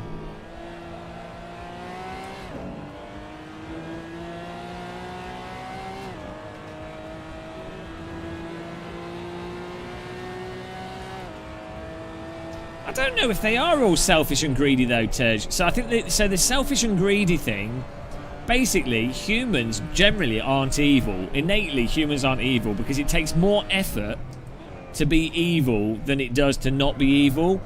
The problem is that evil tends to exist. It comes from like well, occasionally there are psychopaths. There are genuinely evil people, but they're actually quite rare. But most evil that exists in the world occurs from ignorance. Basically, most evil is from ignorance. Because if you're aware that you're doing something evil, normally, as I say, it's less efficient than not being evil. So there's a base evolutionary benefit, energy saving benefit to not being evil. And also, most people have discomfort from being evil. Like humans generally are societal animals. So they don't, they don't want to inflict pain on other humans for no reason. Like, there's no point to it, unless they're a psychopath, which, as I say, is a very rare number of people statistically. So the evil that comes from capitalism or previous communist systems or most big systems, the evil arises from what happens to the people that are outside of that immediate tribal group for each specific system. So, for example, in like the historical communist systems, the evil is someone in the central power is like, right, we need to distribute all the wealth, we need to flatten the system out, but oh, hang on, we need to have this food distributed so we can achieve this here. Well, we don't know those farmers, and we don't know those people currently using the crops, so well, you know what, we can redistribute that stuff over here to people that we do know. And so they don't have an ethical issue with that and end up causing millions of people to die of famine. In capitalism, it's like we don't care about child labour in Pakistan, India, China, or like people just working in horrific conditions, because you don't know them on a personal level. You're not seeing them. You're not having to deal with it on a day-to-day basis. So it allows even a very ethical person to be massively unethical because it's just a lack of awareness of it. And even if someone tells you, oh, well, there's this evil workforce going on, it can still take a while for you to notice or take that in. And also, unless you actually see it and it's demonstrated to you, not just told to you, you don't ethically respond to it. So it's like the chicken eggs in chicken cages. A lot of people will just buy caged chicken eggs or food with caged chicken eggs and not care about it because they're not seeing it. Whereas if you were to make them grab at their chicken eggs from the cages and have to walk into a chicken farm and see all the chickens biting their legs off, well, they're not going to ever buy caged chicken eggs ever again, because they'd have experienced it. So it's sort of, this is where all the evil comes from, ignorance, basically. And due to the nature of capitalism or any power structure, that people that are profiting from the power structures benefit by increasing the amount of ignorance, because it allows you to profit and capitalize more by the fact that you can profit off the unethical stuff and by hiding it. So most people are good. There's a couple of psychopaths. People have a very limited capacity to what you can understand and massive space for ignorance, which allows for a lot of evil to take place. And there's people motivated to increase that ignorance to make money. Even those people increasing that ignorance to make money might themselves not even be doing it in a directly unethical way. They're just trying to make money for the people that they happen to know, for their group of people. So this is why the problem is humans evolved to operate in 200 people clumps. In like that's what humans, that's what our brains are built around. Like that's what we evolved in. Is 200 people in your tribe survive in a jungle or survive in your patch with 200 people foraging, maybe a little bit of farming. That's what our brains are like specifically evolved around. So that's why everything's a complete effing mess. No, Hitler was a fascist. You wouldn't really describe Hitler's views as communist. He was a nationalist, a fascist nationalist. Oh, you made me say the H word now. That's the video demonetized. Hello, Matt Spong. Yeah, but that's the depressing thing with humanities. It's not even necessarily intentional. Most stupidity and most evil isn't Bond villain evil. It's all from like.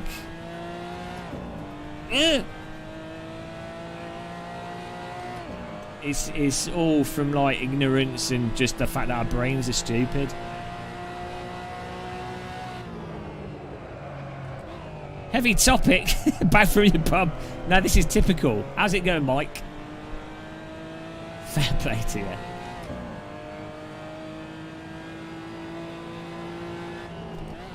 Yeah, Mr. H was just basically like a Dominic Cummings type person. Just basically like definitely a psychopath, definitely a massive narcissist, and definitely an opportunist.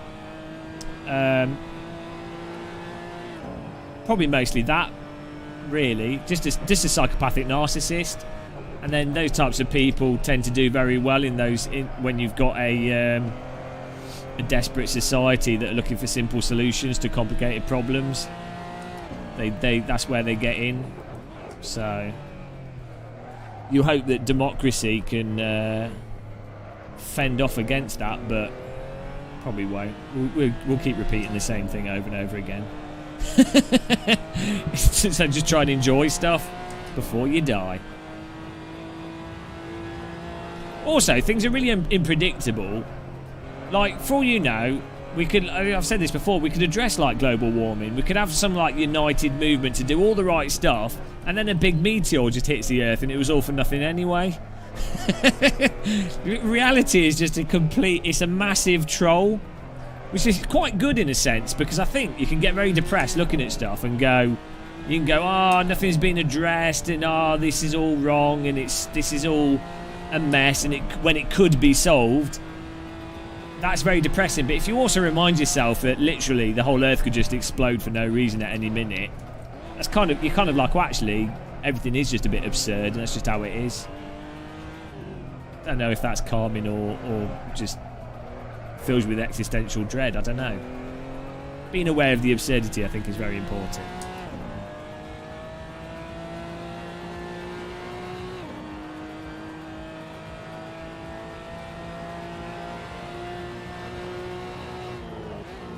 "45% American voters don't even I don't think anyone thinks. Maybe thinking is overrated as well.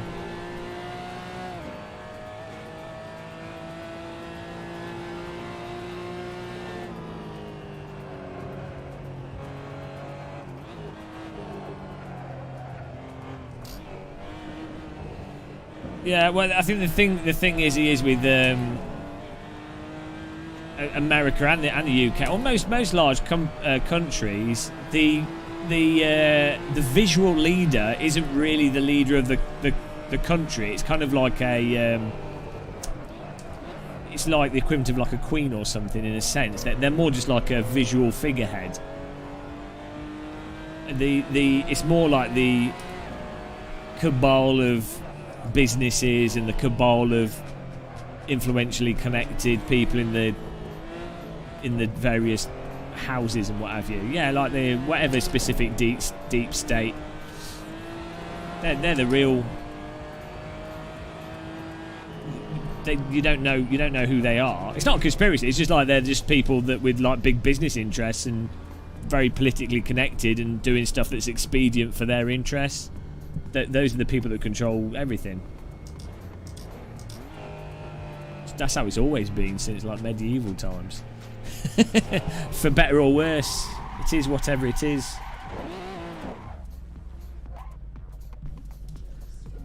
I'm a puppet. I'm not. Yeah, I think the Biden and whatever and whoever's in, they do have an influence. Like who you vote in does change things. They do have maybe more degrees of power than other specific individuals, but they're just one component, or the visual component of something vast, and not even necessarily the captain. There might not. Generally, I don't think there even is like a singular captain in charge of anything. Which is probably a good thing. Good and bad, it depends.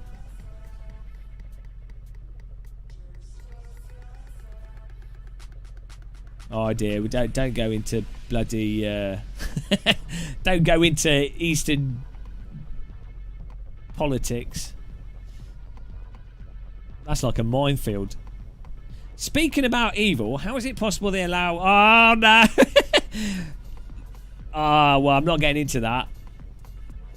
That's a very complicated situation, and probably mostly Britain's fault historically, but the modern history of it is mental.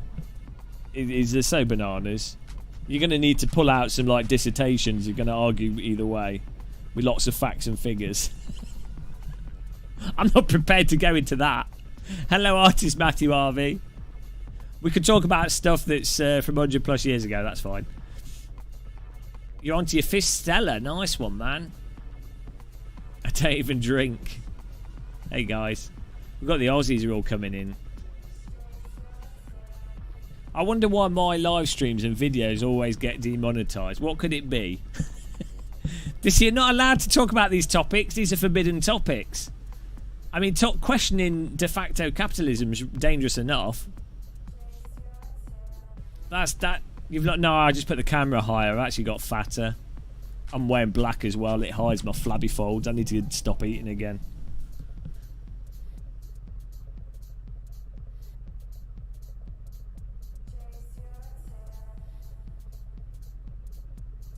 The forbidden topics.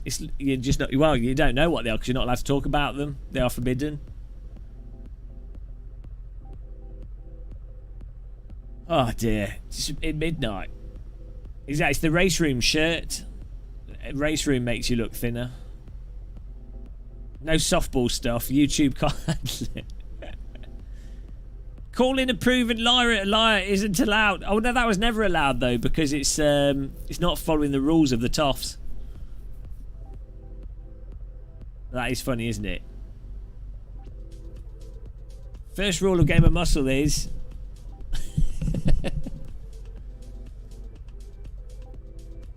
you have to be like, before you can talk about controversial subjects, you have to already have like 500,000 subscribers. Is it like a protection for the barrage of whoever you upset? That's the solution. That's the key. Or you need to be interviewing someone, and the person you're interviewing says the controversial thing, and you just kind of be vague.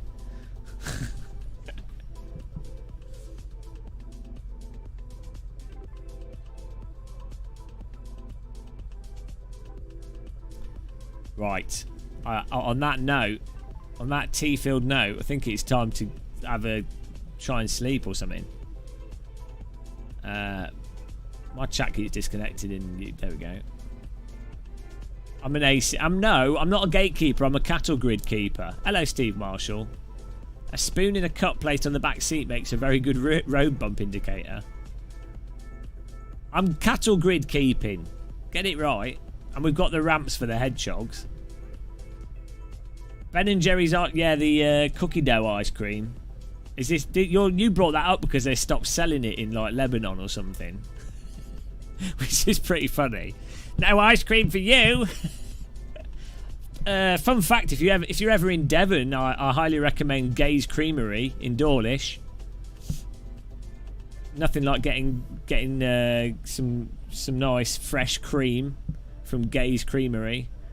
You could get cream all over your face. Yeah, it's good. It's good. There's good cream in Gay's Creamery. Yeah, that. Oh dear. What a time.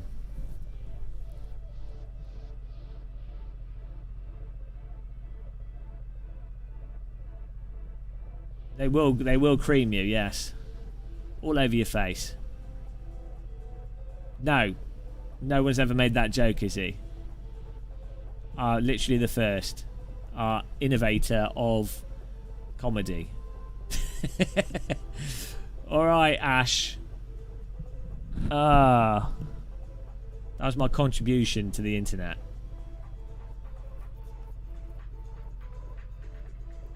Is Muse? That explains a lot. Muse are like middle class emo. Like Muse are like one of those bands where they act like all edgy and like hard done by, with like the songs are all emotional, but they live in like a really middle class, perfectly okay place. Oh, you'd think with Muse, you'd be like, they must have grown up in like certain inner city council estate. It must have been hard for them. No, middle class countryside.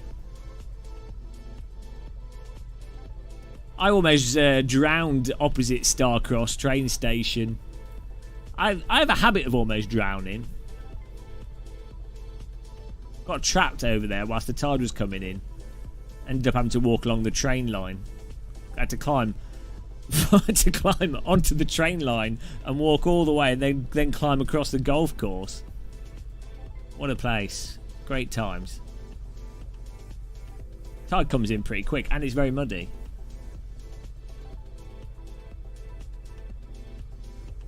The water comes to the fun story about Dawlish. They had to close down the seafront recently because they thought there was a bomb there, but it was actually just a buoy. That was last week. So stupid. Oh, it's a bomb. Call it the bomb squad. No, it's just a part of perfectly normal coastal sea paraphernalia. Easy mistake to make. I don't think they're very bright over there. Right, I'm off, guys. That's it. We're done. We're finishing. It's the end of the tale. The story is finished. Did you guys enjoy the stream? I think it was a very good live stream. Probably one of the best.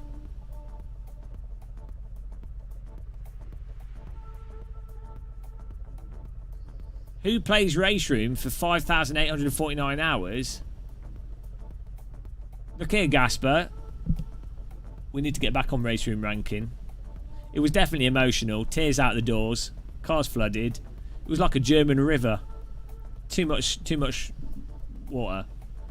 Yeah, hopefully I feel a bit better tomorrow and can do like more racing. But I don't know. You came in last. Well, last is better than crashing, I guess. So it's still a position. No, that's why I play it, is it? Because it's nice and dry. We've got to get up into the top 100 on Race Room. That's the challenge. That's our sim racing credentials. We'll be established as the pro. Yeah, night, guys. Right, well, I'm the worst at finishing live streams here. Terrible.